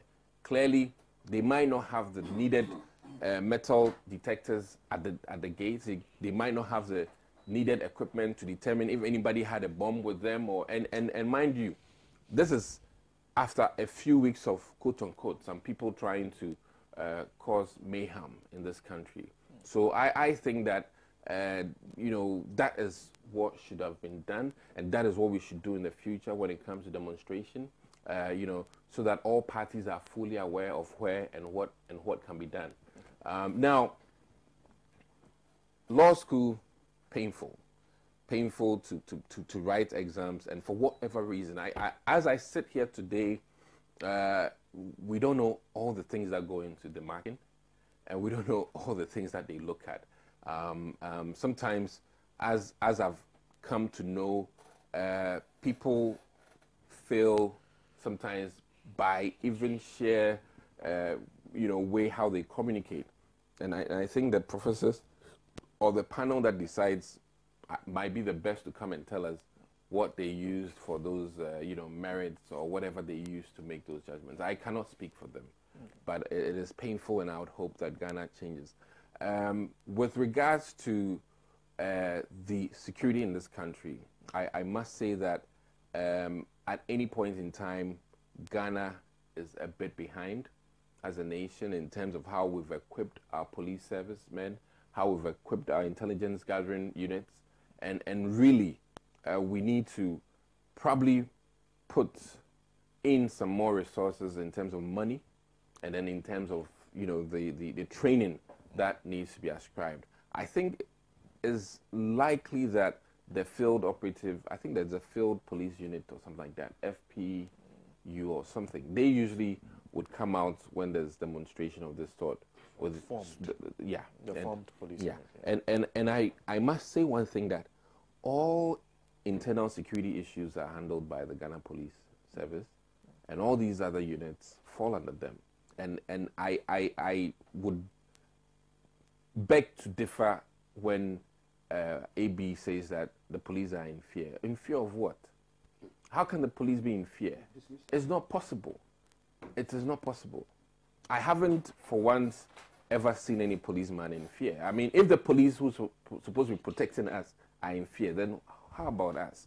And I really think that is where sometimes we should commend our police people and encourage them to go all out and protect us, rather than to go after them and bombard them with negatives. So I would use this able platform to plead with all Ghanaians to be more encouraging of our police force, to be more friendly with them, and be willing to divulge needed, pertinent eyewitness reports to them so that they can protect our citizenry. And there's another element that AB said, whereby he says that if you look at the statistics, everything is high. There's also the other element whereby if the reportage is better, then things that may have been on our blind side are now being reported, which I think rather is a plus, more so than things happen and we don't hear about. And I think it also comes with us improving on our media services, and the fact that we have this WhatsApp platforms and all these things. One incident happens and then poof. I'm here this morning looking at something from, I think, one of the universities, a girl slapping somebody, and it's all over. Something that back in the day would have just retained or been within the campus of the university. It goes everywhere. So I think that we're becoming more aware of incidents. We're becoming more, enlightened and hearing more because the radios are, on it. The reporters are on it. And we shouldn't think that maybe, hey, there's a crisis per se, but I think it's rather an improvement in our reportage in this country, and we shouldn't be at all in fear. some of these things happened under the watch of another president, and I don't think we should give it a spin, a political spin. As we sit here, is a painful loss. JB died under a certain, presidency. Which JB? JB, the MP. JB Dankwedo. Oh, he died under NDC, or was it under MPP? No, I'm just making a point that bad things happen under any government, and in that sense, we shouldn't just. Have you followed what the Alhaji, accused person said? Alhaji, Who hired him to do what he did? Alhaji, please. My point I'm making here is that bad things can happen under NDC watch, bad things can happen under MPP watch. But what is important is that we look at the fact that important measures are being taken, improvements in the services that are happening. I mean, in one breath, yes, the Takoradi issue was painful, but I think we learned some lessons, and things were picked up faster when the Canadian girls were lost. And I think that more and more training will go into kidnapping issues so that we know how to address and report quickly and get rapid response. So I would plead that we encourage our police force regularly, and we encourage the security apparatus in the country, because without security there will be chaos. Without security, businesses will suffer. And until we improve and report clearly better on our security systems, investors will shy away from our country, because you would not invest in a country where there's chaos or insecurity. And I don't think we're in a country where anybody is afraid of getting on a bus or taxi to go anywhere, and that is not the case on the ground. So I would beg that we look at it in that sense. And I once again would say that, like the Auditor General says, and this is not just the IGP issue, across board, it is better that we try and retire people early, so that we make room for others.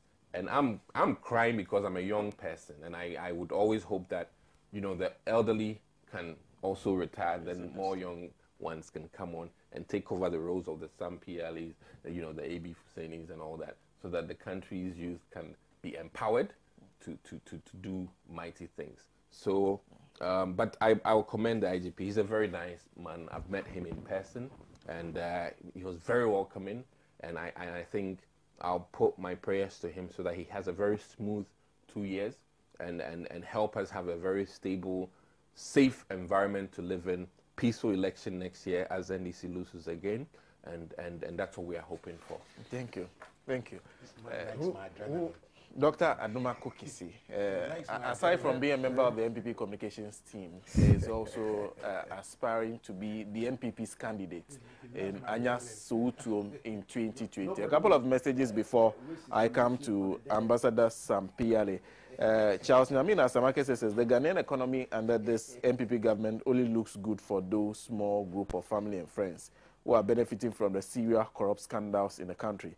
If it's not hypocrisy and dishonesty, how can anyone tout an economy which has caused the highest number of job losses ever in the history as a positive? Thank you for that message. Henry Kofi says, good morning, bro. Please tell the MPP man in the studio that we in Ghana are facing hardship, and the IMF cannot tell us what to do. More so, Akufo-Addo not better than Trump. So, Dr. Adumako should stop. Well, thank you very much for that. The message. Positive change in Medina says our democracy is sick, and if we are not careful as a nation, the very common peace that we have will also be tempered with by the selfish politicians who claim to serve us. This administration is failing bitterly. Thank you very much for that message. Positive change.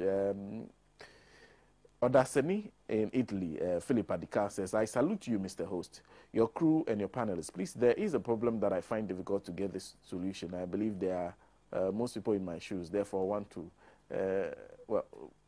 to let us get to the bottom. For instance, JDM claimed the MPP is training guys at a situary towards the 2020 election. Please, I want to know when such allegation pops up, whether there is a legitimate, whether there is a, where stakeholders move directly to the venue to see who is telling us the truth, and therefore take the necessary action or the solution or the solution is for him, Mahama, to also train his people and leave it like that. What is the legitimate way to go? Please give us the clue of the solution. Thank you very much for that message. This one says, good morning, Senator. This economy is only in good shape for Nana Addo and his family government. Under Akufo-Addo, we are experiencing unprecedented hardship. Price of goods has increased geometrically while salaries have fallen. We can't eat 3 times a day. People in our farm plains are living poor and poorer. IMF is, of course, IMF is a useless organization, just like the government. He continues, Nana Addo and his family's government is extraordinarily incompetent, full of corrupt mafia, that today they have directed the telcos to deduct our talk time tax in secrecy to enrich themselves. Let's hold hands and vote massively against the wicked Nana Addo and his capitalist exploiters come 2020. Charles Cardinal sent that from Don Cockrum. Thank you. Tafa in Amrahia says, during President Mahama's era, Occupied Ghana demonstrated, moved straight to the Flagstaff House and presented their petition without anybody being hurt. But here we are under apostles of democracy and rule of law, rule of law. Students exercising their constitutional given rights, and they were mercilessly brutalized. Finally, BBC doesn't have a moral right to accuse people of sexual harassment. What happened with regards to James Stewart Hall, their top presenter, who was involved in sexual harassment with more than 10 women? Thank you very much for that message. Ambassador. Well, maybe when you stated that Brana Champon had made a certain pronouncement, Dr. Kisi was contradicting it. Yeah, okay, but on 17 June, on Monday, 17 June 2019, he granted an interview to the ABC News, in which he said that, if I can quote, in an interview monitor, the minister indicated that the location of the girls is known and that that the security agencies are working absolutely and assiduously to return them to their families. So he made other comments. He's still in office. Is that what yeah, and again, Dr. Kisi, you know that because of the fact that there were people able to pay their school fees and people unable to pay their school fees, that is why the great one, the wise one, Sergeant Dr. Kwame Nkrumah, instituted the Cocoa Marketing Board Scholarship Scheme. Did you meet it? And I think you enjoyed it. CMB Scholarship Scheme. Kwame Nkrumah also instituted the Ghana Scholarship Secretariat to take care of that. So this whole mess up has to be reevaluated. Now, Senator, what you have put before us is the appointment of the new IDP and crowd control and the security. It's a very loaded subject matter. And I want to say that we were expecting that the president would not have appointed another retiree to become the IGP. Nonetheless, when Mr. Buenu was appointed, some of us were a bit relaxed because knowing who he is and his background, I mean, he's been a lawyer since 1984. He's been in all the directorates of the police service. He was even the director of the PIPS and others. And then, therefore, he knew what he's about in the police. If you look at his background, very, very solid policeman he was. So some of us were relaxed. It is on this note that I'm going to evaluate his performance on the 7th of October 2019, when the students embarked on a very lawful, peaceful demonstration. And I'm emotional about it, and I thank Comrade Mona, who, in spite of the fact that he was not a lawyer or a student, expressed his solidarity with the student. You know, if I was not part of a certain team going around, I would have joined them. As a former SRC president of the law school, after I joined them, I would support the law student anytime, any day they are on demonstration, I would support them. What are the facts? The SRC of the Ghana School of Law notified the police 10 clear days the constitution gives them 5 days. They gave the Ghana police 10 clear days that they were going to embark on a peaceful demonstration. Written, documented. The police met them not less than 3 times to discuss the demonstration. And in the final analysis, it was agreed that the date was okay. On the morning of the demonstration, the students had gathered at the Makola School of Law when 2 police vehicles went there, and their message was that the police did not have the men to protect them, and therefore they will not protect them if they embarked on the demonstration. Question is, what was the Ghana Police Service engaged in? At that time, the president was not in Accra, and therefore there was no official ceremony. There was no route anywhere. There was no anything that required the use of the police. And therefore, the police claim that they didn't have the men to protect them and guide them on the street. And the demonstration was false.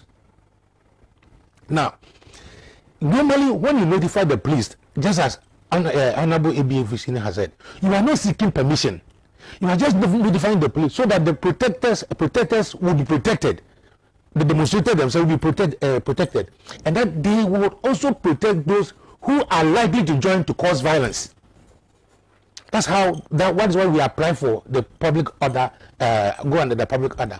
So the police then would map the route with us, be on the periphery of the demonstrators, sometimes lead the demonstrators. They would have told them that no, you cannot go through the back door of the Flagstaff House. Of course, this is not what the students were doing. The students were not going through the back of the Flagstaff House. They were not going to do that. And I will tell you the minute-to-minute account of what happened. Now, when the police said that they couldn't go on demonstration, they said, we are law students, we are law-abiding students. We have no cause to be destructive. We have no cause to be violent. And therefore, we will go with the demonstration. And we believe that all the people along the streets are parents who have their children who one day want to become lawyers. And therefore, they will not cause any trouble to us. That was the understanding. But the police said, go ahead. They went to the former, the court, Atamnos court. They went there just with some of them were carrying big books, law books, to indicate that, look, after reading all these books, somebody is denying me the right to become a lawyer. Very painful. From there, then they were moving to the Attorney General's department. When they went, there was nobody there to receive their petition. Just as as they were getting out, then they met the Deputy Minister for Attorney General, the Deputy Attorney General, Justice, who didn't want to get them. So they said, you are a lawyer, come and address us. The student themselves was begging the man to come and address them. So, student, after dancing around his car, the man virtually opened his glass and addressed them. From there, they moved to the Ghana Bar Association. Sana, they moved to the Ghana Bar Association, and I was there with the entourage of President Mahama. And coincidentally, we have raised the issue of the dilemma of the students, the plight of the students with the Ghana Bar Association. That the President Mahama said he was prepared to lead the discussion, national discussion, to find a solution to the situation. Because it cannot be that you have failed, you cannot see your grades, we cannot remark it, and forever you cannot be a lawyer. It cannot be the same, it cannot be the case. Because as a young person, he has his ambition. I follow what I'm saying. And therefore, if there's a problem, somebody must listen to them. They wrote to Attorney General, he was not there to receive it. Then they came to the Bar Association, and they were asking President Mahama to address them. So, no, this is not my house. I'll go to my office. If you can come there, it's fine. This is what happened. Now, on reaching the Canadian High Commission, on the presence of the Akwaje interchange, the police who did not have the men suddenly appeared and then started, I did not see or I did not hear that they were even talking to the police all I saw was that the people were moving from one side, and the the car that was spraying the water was behind them. The students were moving this way, and the car was spraying the water from behind them. What kind of situation is this? They chased them until the students said, "Let us take refuge in the Canadian High Commission." Dr. Kesi, you have stayed abroad. You know how these embassies, I've been an ambassador. Around the mission, there are cameras that are being, whatever is straight to the international, to their headquarters, instantly. So whatever happens around the police headquarters, on the high street, the Canadian embassy beams it live every day. So supposing you are a Ghanaian, working in the High Commission in Ghana High Commission in Canada, and saw students being chased with hot water. They say it's cold water. Just being chased. What is the justification of a police officer shooting an armless, harmless law student with rubber bullets? What is the justification? Terrible. What is the justification? Is that the only way the new IGP? I started by saying that to whom much is given, much is expected. People did not make the noise they should have made when the president appointed another retiree to become the IGP. Because they are very learned, educated, seasoned policemen on the line. But at least I was glad that he didn't appoint Yatiwa. I was very glad. You know, that being the case, we expect that the knowledge with which this IGP came on board would have been exhibited on that day to show to Ghanaians that no, we have got a new type of police. A new type of police which is not in the mentality that every demonstrator is what? Violence. It's a violent demonstrator. And that every demonstration will lead to violence. These students have moved all the way from Makola. You know, they understand. All the way from Makola Ministries, all the way Moving Peak area to, not Moving Peak, the new hotel there. All the way to the Ghana Bar Association, moved to them through British High Commission to the High Street, the police Osu Street. To go. Or they won't use to go. No, they won't use it. From that, they passed through for Saturn back all the way. Where did they exhibit the violence? So that's where I got very disappointed. Now, I think that the IGP, the new IGP, should put in some measures that will give Ghanaians the confidence in the Ghana Police Service. Because he came at a time when the image of the Ghana Police Service has sunk that low. So low with the Takoradi missing girls. And I am from Takoradi. I'm telling you that there is not a single person in Takoradi who believes the story that was put after the so-called DNA test. It's a hoax. We don't believe it. We still believe that, like Tiwa said, we still believe, like Bernard Champon said, that the girls are alive and we want them alive. So if an NGP comes in and his first test, Mr. Kusi, his first test is what you yourself is condemning, how do you then commend the IGP and the police? In one breath of your mouth, you are saying that you condemn the activities of the student, those who attack the IGP, the student. And at the same breath, you are praising the IGP. This level of unnecessary commendation to everything government official, that is not right. Now, what is the issue that brought the student out of their law classes? Once upon a time, there was only one law faculty in Ghana. That is the law school, Ghana Law School, University of Ghana Law School, Legon. And then they were producing the graduates for the Ghana School of Law, which is the ultimate professional graduate school. Maybe it came to a time the law school, the Ghana Legal Council themselves said that no, there are some people who are workers.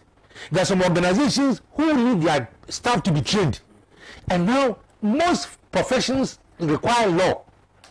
There's medical law, ammunition law, everything. Doctor, you know that. There's medical law. There are so many aspects, maritime law, other. So we should train more professionals for the market. So in my case, I went to the Ghana School of Law, not from any faculty. I did my faculty and everything at the Ghana School of Law. At that time, we were about 240 students. And Legon students also joined us. But we all managed and passed properly. I have maintained, and we also always maintain that the law school does not make a good lawyer. The law school does not make a good lawyer. A good lawyer is made out of practice and good privilege.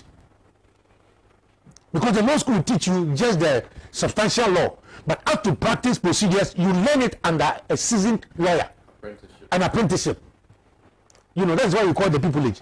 Pupillage. And out of experience, because when you go to court today on a case, the dynamics may be different. So out of practice in court, then you become a good lawyer. No good lawyer is made out of any law school in the world. So if, for instance, in India, when you finish the faculty work, you go to do 2 years pupillage before you sit your bar exams to join the India School of Bar Association. Here, after law school, just go and do it 6 months. You understand? And the 6 months, I am sometimes worried about the kind of pupillage given to the student. You don't have time for that. See, Mr. Kusi, Ghana's population is getting to about more than 24 million now. You know the lawyers' population? 2,500 registered. So you are talking about how many Ghanaians to one lawyer? Oh my, several Ghanaians to one lawyer. Now, look at the use of law. If you go to the traditional councils, they are supposed to have judicial committees that are supposed to be headed by, assisted by lawyers. These assemblies are supposed to be doing procurement.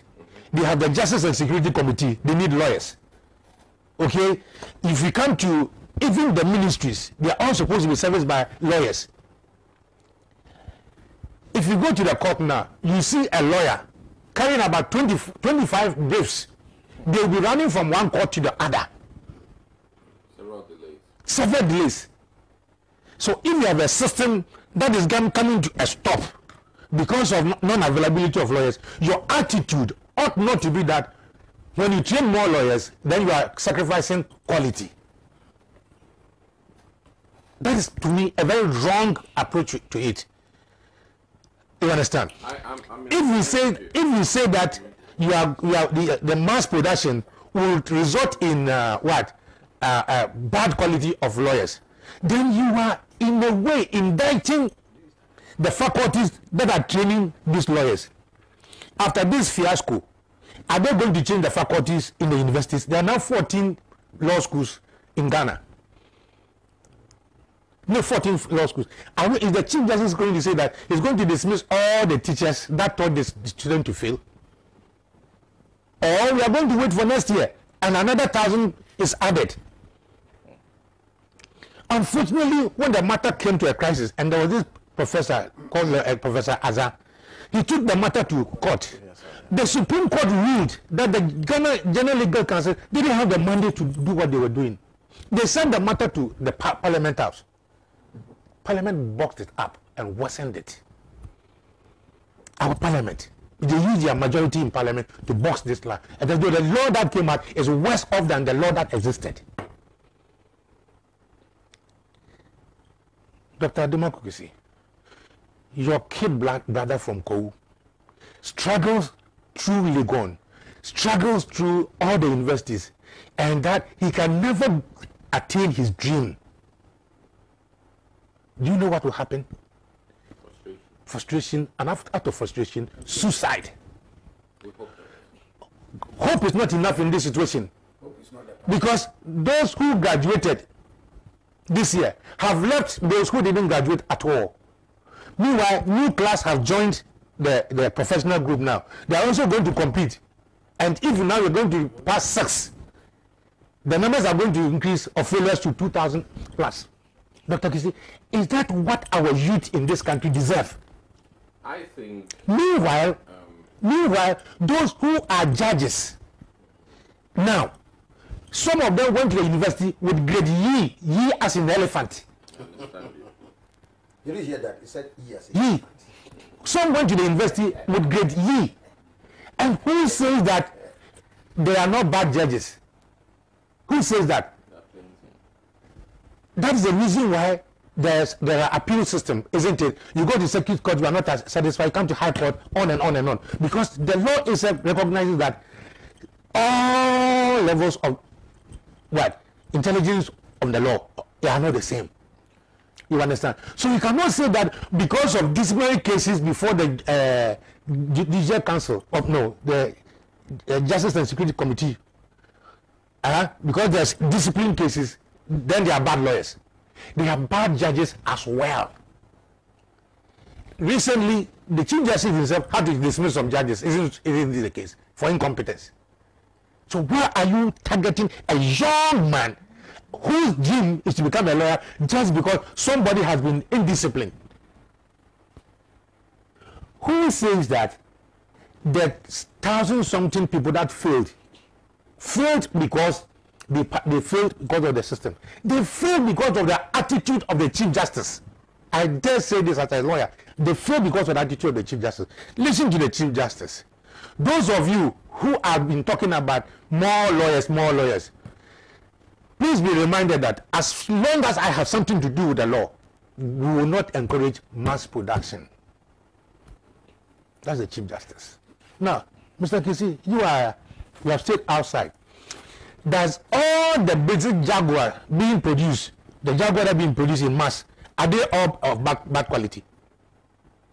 The vehicles that are being produced every day, are we saying that they are all bad quality? No.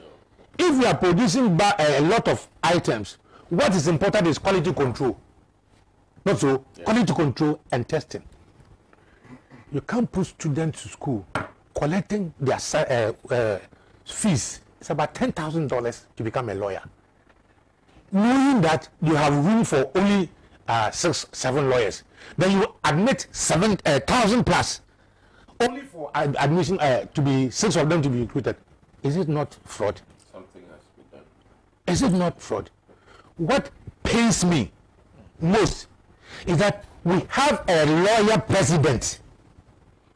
A lawyer president who became a lawyer through the apprenticeship. All right? And this matter came last year. It came to a head last year. So now you remember, that is not the first time this matter has arisen. It came to a head last year. And the president, I'm told, wrote to the General Legal Council. Nothing was heard. Nothing was done. So who's in control? Who is in control? Is the judiciary thinking that they are so independent that what they say is final? Are they saying that they are so independent? Who pays the taxes to maintain the judiciary? So you go to our traditional councils, Sana, whatever happens there, nobody knows. One lawyer will move from Sekirioso to the villages. 6 months he's not been there, so cases are standing now. I beg you, this one, I'm a lawyer. I am not in agreement. The students of this country, the young people of this country, have a legitimate right to become lawyers, irrespective of the fact that their ancestors have not been lawyers before. At least that perception is what is holding. Whoever gave the order that the students should be attacked has violated the student constitutional right under Article 21D of the Constitution, because the student had a right to demonstrate. Okay. So if you go and attack them, you have committed a constitutional crime. Okay. If you also put water on them, that's assault. Whether it's cool water or hot water, you have no right to use water on the student. That's also a crime. I'm begging the IGP. He should move the Ghana police from this Soweto mentality that every demonstrator is a potential troublemaker, and that the only way to handle the such thing is through attack. Okay. Modern police has 16 methodologies of handling managing crowd, and the IGP and his men knows, and they should apply it. Okay. Thank you very much. Thank you very much, Ambassador. Just two messages before I come to Mr. Pratt. Kizito in Tema says, good morning, sir. Always Nanado and nepotistic cohorts want to play smart on Ghanaians. Nanado in the history of Ghana has led so many demonstrations and even accused the then administration of being evildoers because on a number of occasions they tried to stop him and his NPP party then. Nanado, when in opposition, called the Ghana police incompetent and even didn't believe them.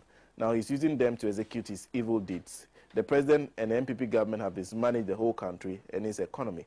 We as Ghanaians must vote this lackadaisical, wicked, insensitive, vindictive, clueless, and shameful Nanado's government out of office and bring back the visionary and superhero JDM back for the progress of our country, Mother Ghana. Thank you for that message. Seidu says the police statement after the law student demonstration suggests that many people are languishing in jail not because they are truly guilty, but because the police may have lied against them.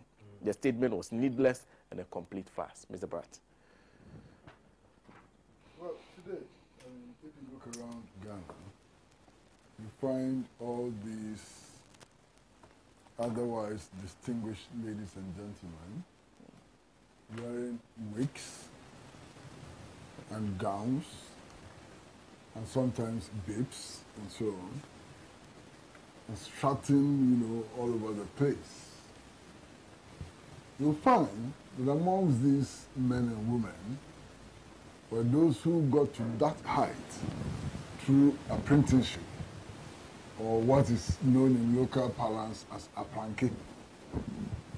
That's how they got there. You find that some of them did not go to universities. You find that some of them worked in chambers of lawyers. Apprenticeship. The same way the mechanics do apprenticeship, the same way all these welders do apprenticeship. And they were eventually made lawyers and so on. Now you find for those of them who learned and went to university and so on, you find that they went to university under conditions of opulence. When they were in university, they were assigned, cubicles per person, one person per cubicle. One person, one cubicle, true. When they were in university, they were having 3-course meals. When they were in the university, they lived like Arabian kings at the expense of the taxpayer. Today, they have become decision makers. And they insist that today you cannot become a lawyer by apprenticeship. The path they took to get to where they are is being blocked to today's generation. Today they insist that anybody who wants to get university education have to pay for it through the nose. And at them today, university students are sleeping 6 to a cubicle. University students are sleeping 6 to a cubicle. And if you add purchase, it's a totally different scenario. When they became adults, when they became managers of our lives and so on, today, university students have to do free range. Free range, you know what that means? The toilet facilities in their residences don't work. There's no water to flush. So they have to go to the bush. To ease themselves, they have to go to the bush. Some of these people, when they were having university education, were being paid to learn. They paid them monthly to learn. They paid them allowances to learn. I went to the Ghana Institute of Journalism in 1972. And we were given 1 free meal a day. Lunch was free, absolutely free. Government acquired buses to pick us up from our homes and drop us at school and take us back. And any day the school could not provide buses and meals, we were paid to go to school. Today, look at the conditions we are subjecting these young people to. So what is wrong with us? The elders of today, what is wrong with us? Why are we betraying the young people? Why are we being so wicked and so on? And if you ask these questions, they turn around and tell you that, oh, now population has increased. So for them, human beings are a problem. And if human beings are a problem, then perhaps they will suggest that genocide is a solution to the economic and marriage problems that we have. Human beings are not a problem. Indeed, human beings are a resource that, if properly harnessed, would enable us to resolve many of the problems which confront us. Now, these elders and so on, you know what they're doing? They are making the legal and other professions a crop for the privilege, so that they can continue to enjoy the privileges they enjoyed from the 1950s and 1960s forever. They alone want to enjoy privileges. So that's all that all this is about. Nothing more. Look, the population has increased dramatically. Perhaps when we were growing up, Ghana's population was around 6 million, 7 million, and so on. Today we have 30 million people. You understand? We have 30 million people. Now, if you have 30 million people, it means that we need to increase the number of lawyers to cater for all of us. Because all of us need lawyers. Look, the people in the medical profession, they need lawyers so badly. Teachers need to be advised on the legal aspects of their work and so on. Those of us in the media, we need serious legal advice. Indeed, a television station like Pan-African Television needs to have a resident lawyer. You understand? We need to have a resident lawyer. If you go to the municipal and district assemblies and so on, and you see the volume of judgment that they are paying because of the legal mistakes they made and so on, you can understand why it is important for municipal and district administrations to have resident lawyers. The ministries, we are told that they are served by the Attorney General's department. Okay, no problem. Look at a ministry like a Ministry of Energy and look at the complex agreements it has to go through and so on.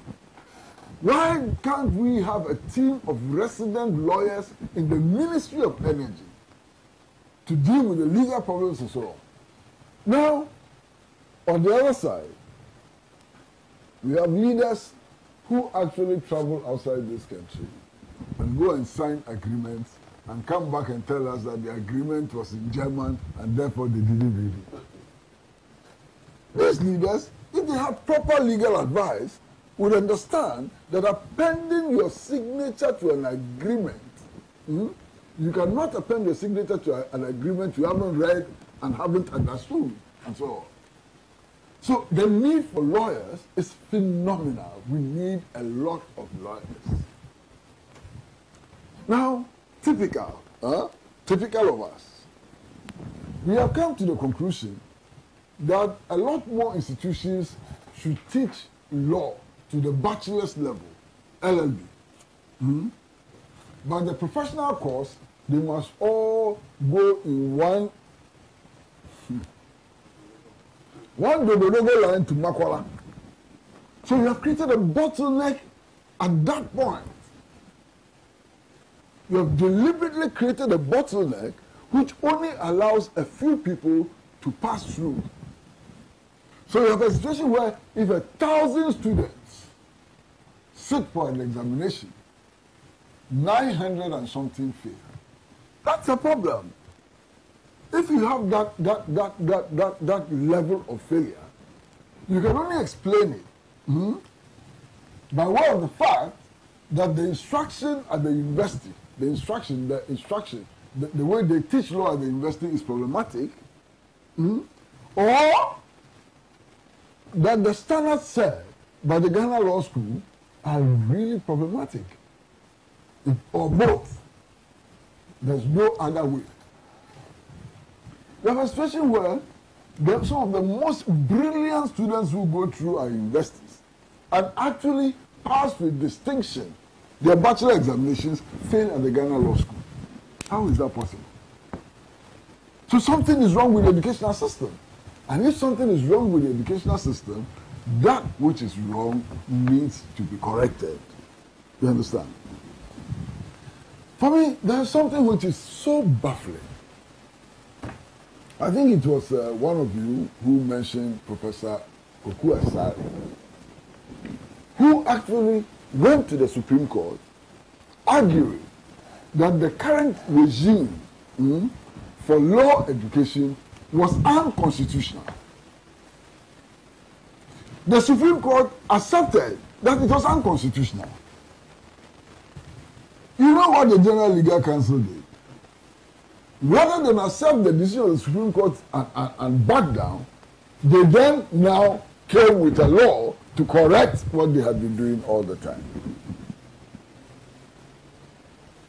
General Legal Council in Ghana, people who superintend over the law, people who are supposed to uphold the law, are fighting the law. And it's not me. It's the Supreme Court which decided that the issues which were brought by Professor Koku Asare are germane and proper, and that the General Legal Council had been violating the Constitution, the supreme law of this country, all these years. Incredible. Unbelievable. This is Ghana. Unbelievable. You understand? Now, we claim that we don't have foreign exchange. All of this have economic implications too. We claim that we don't have foreign exchange and so on. We have created a situation where young Ghanaians who want to be lawyers, who have done their LLB and so on, are rushing to Gambia, Rwanda and so on to go and do the professional course. They're rushing. They go there, they take Ghanaian cedis, change into dollars and so on, and go and pay to be taught in other countries. Those countries are benefiting economically from our situation. I hope you understand what I'm saying. Those countries are benefiting economically from our situation.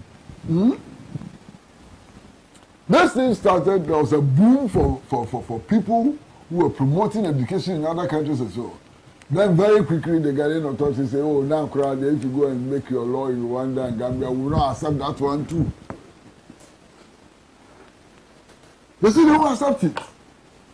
Ghanaian young people who want to be lawyers were traveling to the UK, to universities in the UK, and I'm sure that they don't offer better tuition than the universities in Ghana. And so,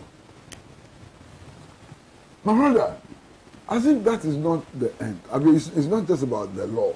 It's not just about the law. Look at all the so-called elite professions and see how they're managed. There are so many Ghanaians who want to be doctors like my brother here. You understand? They go to Ghana Medical School, we refuse them entry. Then they go to Ukraine, the same people who say are not qualified to become doctors. They go to Ukraine, come back to Ghana with Ukrainian certificates, and then we accept them to practice in Ghana. That's how smart we have become. The doctor-patient ratio is so horrible in our country, and we are worried about that and so on. We have a few places in our universities for training doctors, and then we create a quota for foreign students. When you ask them, they say, we need to raise money for administering the medical school. We didn't have a problem establishing the medical school, but administering it, we have to give the places to foreigners so that we can administer it. We are very smart and sensible people. Maybe not us, our leaders. Our leaders are like Kopu Anansi. They are so smart that they become stupid. That's the Kopu Anansi story, I like. too smart that they become stupid. That is the situation in which we are. Now all of these young men and women decide that they are going to protest. They are going to protest. They are going to make small noise, march on the street with their feet and so on, in order to draw attention to this lack of vision of our leaders and so on. And then the police say, look, we don't have men to protect you. It's okay, no problem, we don't need your protection. We are not going to war. We are not going to walk on the streets and carry placards, so we don't need protection.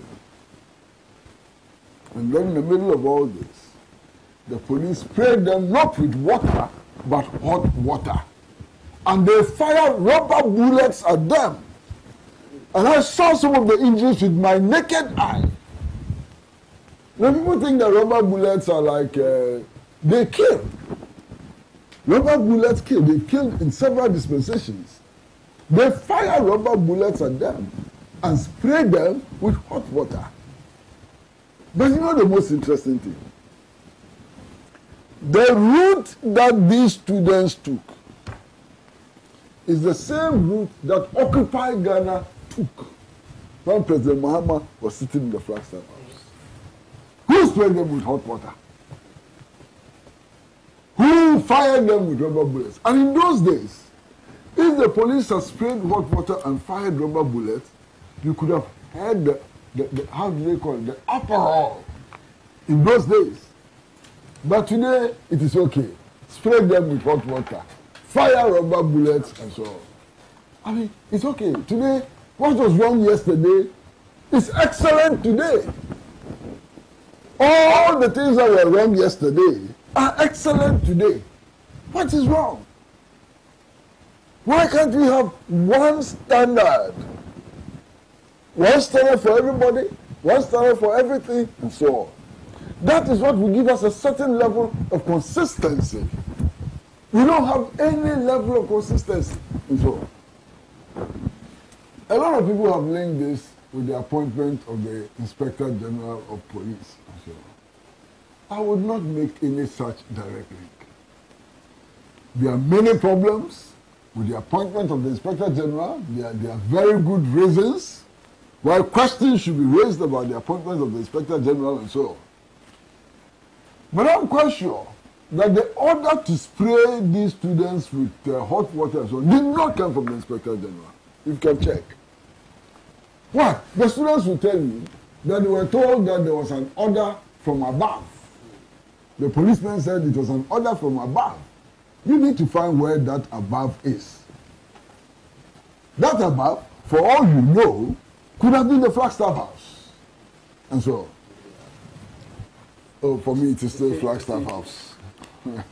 As for me, it's still Flagstaff House. In the same way that 21st September is still Founders Day. Nobody can change it. You know, they can never change it. It's still what it is, you know.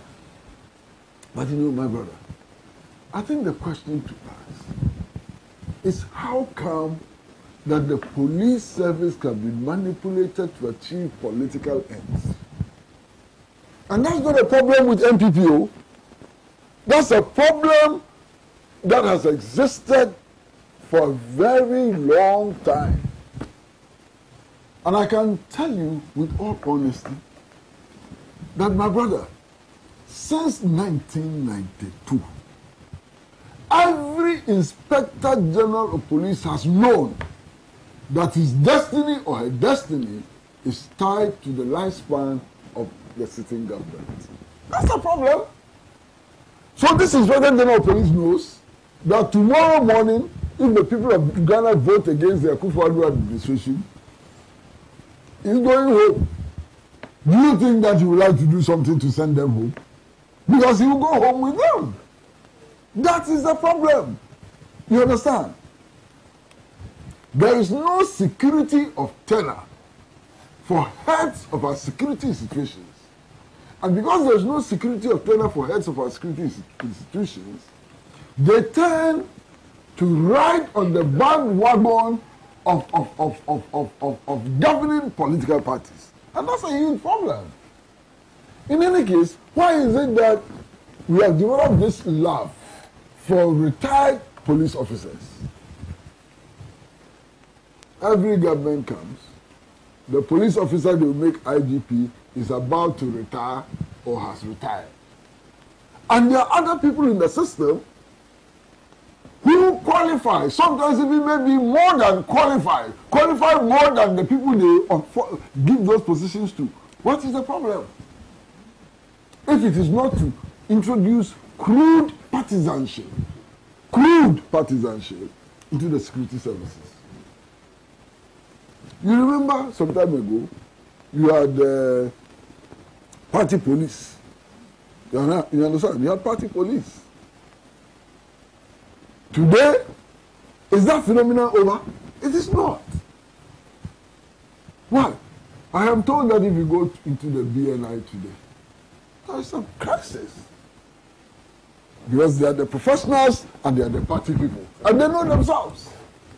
Some youth organizers have been appointed as Yeah. You understand? MPP youth organizers. So we are destroying our security services.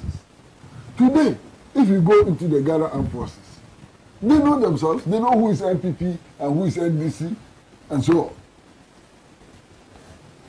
What does that do to the psychology of the Ghana Armed Forces?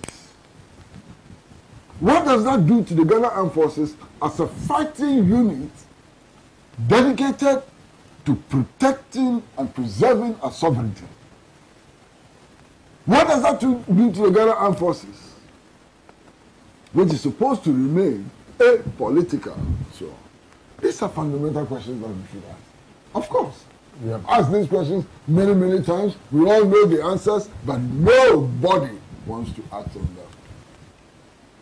We are sowing seeds of confusion and anarchy in our society. Look, let's go back to the public order law. I think that the public order law is a major affront to the 1992 Constitution. Because the framers of the Constitution, 1992 Constitution, did not impose any fetters to the right of demonstration. Go and read it. The fetters to the right to demonstrate was imposed through the enactment of the public order law under Rawlings. Because we are afraid of the free expression of the will of the people. So they subverted the Constitution by introducing fetters when the Constitution had no fetters. So now, if you want to demonstrate, you have to give them 5 days notice. You have to give them the route of your demonstration. You have to send them names of leaders of the demonstrators. You have to send them the name of the organization, organizations doing the demonstration, and so on. And then the law gives them the right to go to court if there's a disagreement between them and you, and the court at the level of the High Court can stop you. What is this? Master, listen to me very carefully. Listen to me very carefully. Today, as we sit here, a High Court has ruled that all demonstrations are potentially violent, and therefore, persons wanting to organize demonstrations need police permits. That's an affront to the 1992 Constitution. I say that is unconstitutional. It has not been challenged. There is no superior judgment. Sorry, Kwesi. To the extent of the inconsistency of any law with the inconsistency. It's not a void. No. That inconsistency has to be contested in court. There has to be a superior court ruling. Yes. For as long as it remains a court ruling, it is binding. And it amounts to a subversion of the 1992 Constitution. We haven't gone to court, we haven't challenged it, it is still hanging on our necks. Now, if you look at all the measures which were taken to stop demonstrations in this country, they went to the High Court ex parte. So the demonstrators were not in court. It's just the police and the judge. And then they decide that, look, the police have a case, stop the demonstration. It was only recently that a brilliant and courageous judge ruled that no, you cannot come before the High Court ex parte. that if you want to stop a demonstration, give voice to those who are organizing the demonstration, argue in court, and satisfy them. But even after that, do you know what has happened? You remember when Bernard Bonner and others wanted to organize a demonstration in Kumasi? The police went to court again, ex-party, and obtained the judgment. Now do you know what has happened? All of these judgments have been given at the level of High Court, the High Court.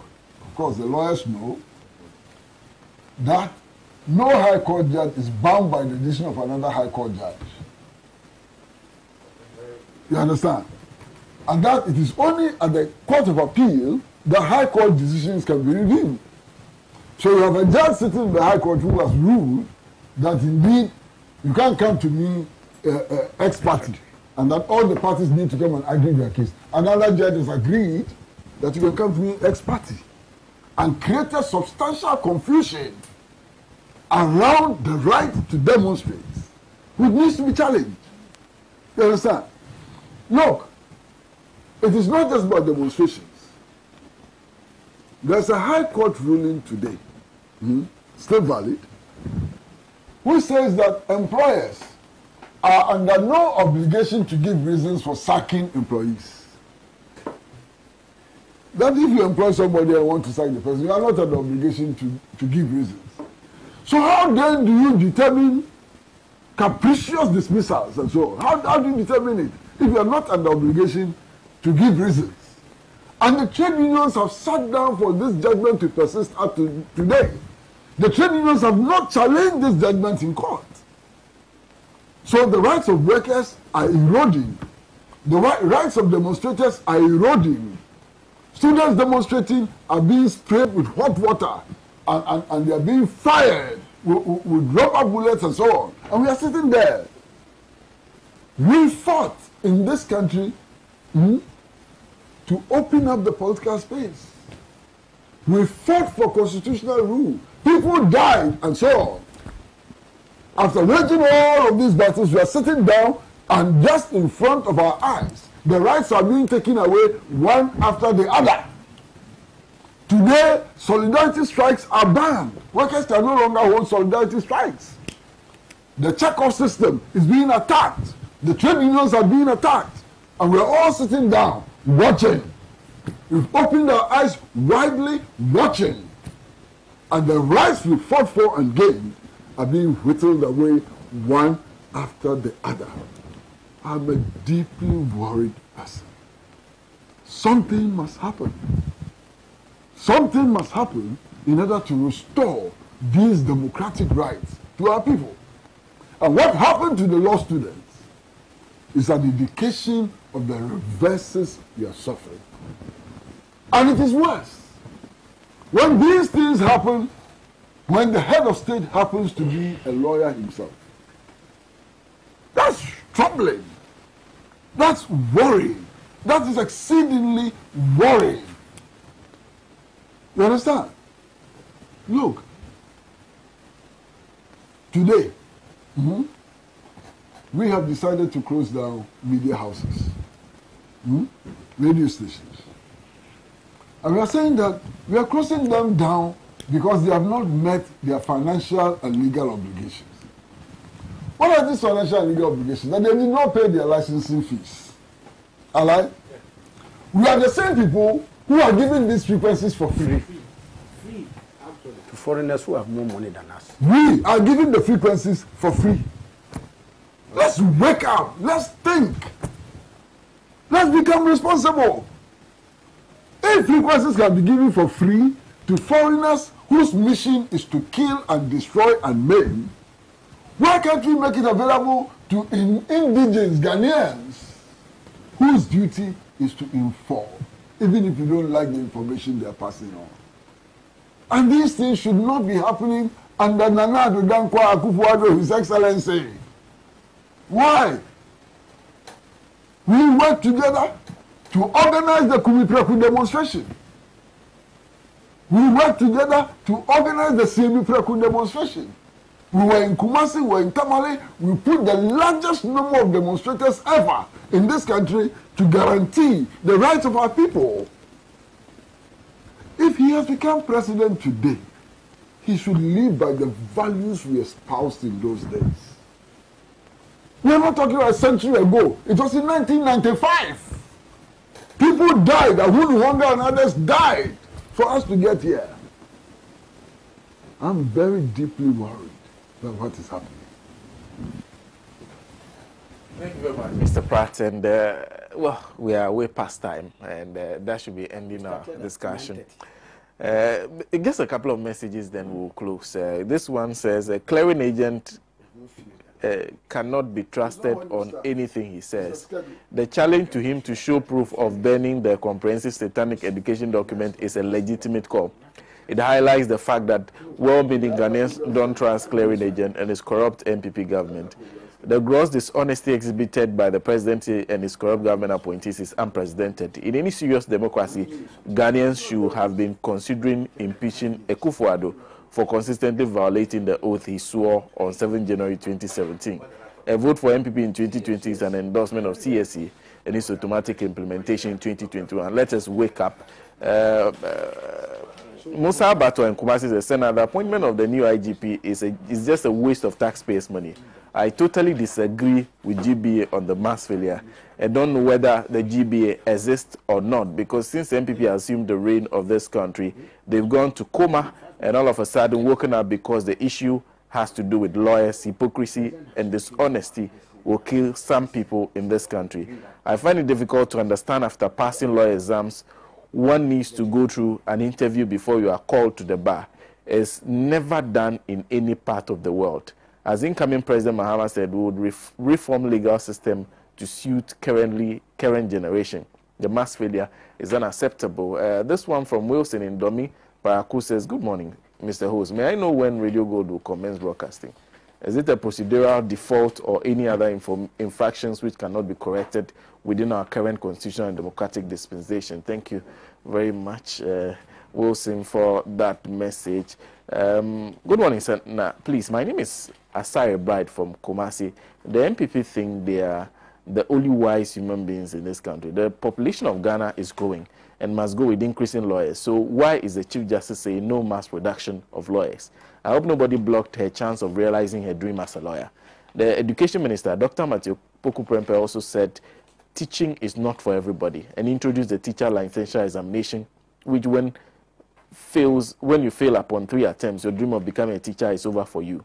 Your teacher training and university education will become a waste of time when you fail the teacher licensure examination 3 times. Please, I want to ask the MPP man in your studio that what is the sense in all this? Nelson from Takwadi says, this government will surely go. How can the cost of living increase within this short period of time? While salary has not changed. There are a lot of messages. Osman in Tamale says, good morning, Senator. Every time our president gets the chance to speak, he's always talking about free SHS, as if that will reduce the electricity tariffs and transport fares. We are tired of this free SHS rhetorics, just as he told the past government that building schools will not put food on our table. It's the same way free SHS will not put money in our pockets. My regard to Alhaji ABA Fuseni. Osei Ajiman Takradi says, rather unfortunate that we establish a free senior high school scheme and tout it to the high heavens, only for the same students to be denied admission to the Ghana School of Law by way of induced mass failures. Asem Sebe, thank you. This one is from Pierre, says, how awesome it is to listen to Mr. Prajinia.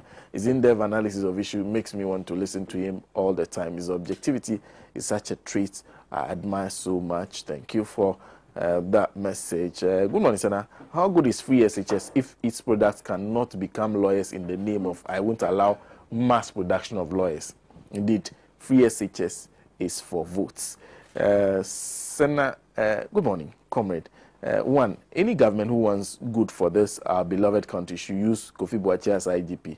Will help this country. I call him Muguyaro. He knows in and out of this country. He's a citizen, not a spectator of any party. I always love his work. Abu is from Spain sent that one. Thank you. Jerry Inho says, good morning, Mr. Woods. I seriously love Mr. Pratt's submission and all your panelists this morning. This is the result of my junior brother Okay, 8 A's with the dream of reading medicine, but wasn't given admission at 3 big universities in this country, Legon, Kwame Nkrumah University of Science and Technology, and UHAS. What at all is wrong with us in this country? What? This young boy is frustrated, so down till now. What else do they want from us at all? We are so much developing hatred for our own country. Jerry Ho sent that one. There's little you can say when you hear some of these things. AK Victorious from Adenta says, I shed tears anytime I listen to realities from the enlightened men of our land on your show.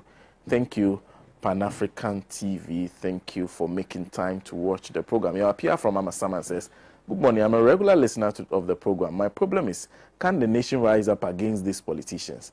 Must we pay our taxes to them to take us through this hardship? Please tell the politicians we will rise up one day. The politicians are some of us. They come from within us. They are not different. They are the same as us. They are citizens of this country too. But thank you very much for making time to watch this program today. That will be it for the program. We should not be advertising things and whet up the appetite of our viewers, and then we will leave them in the ledge. I think it's not fair, especially when we have not started at the program. I think that noted. Alhaji, I am not happy about Alhaji, duly noted. Alhaji ABA Fuseni is member of parliament for Sanyarego. Sitting right beside him is Dr. Adoma Kokisi, who is a member of the MPP's communication team and is aspiring to be the MPP's candidate in Anya Sowutuom in the 2020 elections. Ambassador Sampiale is president of NDC Professionals Forum. Actually, we endorse his candidature.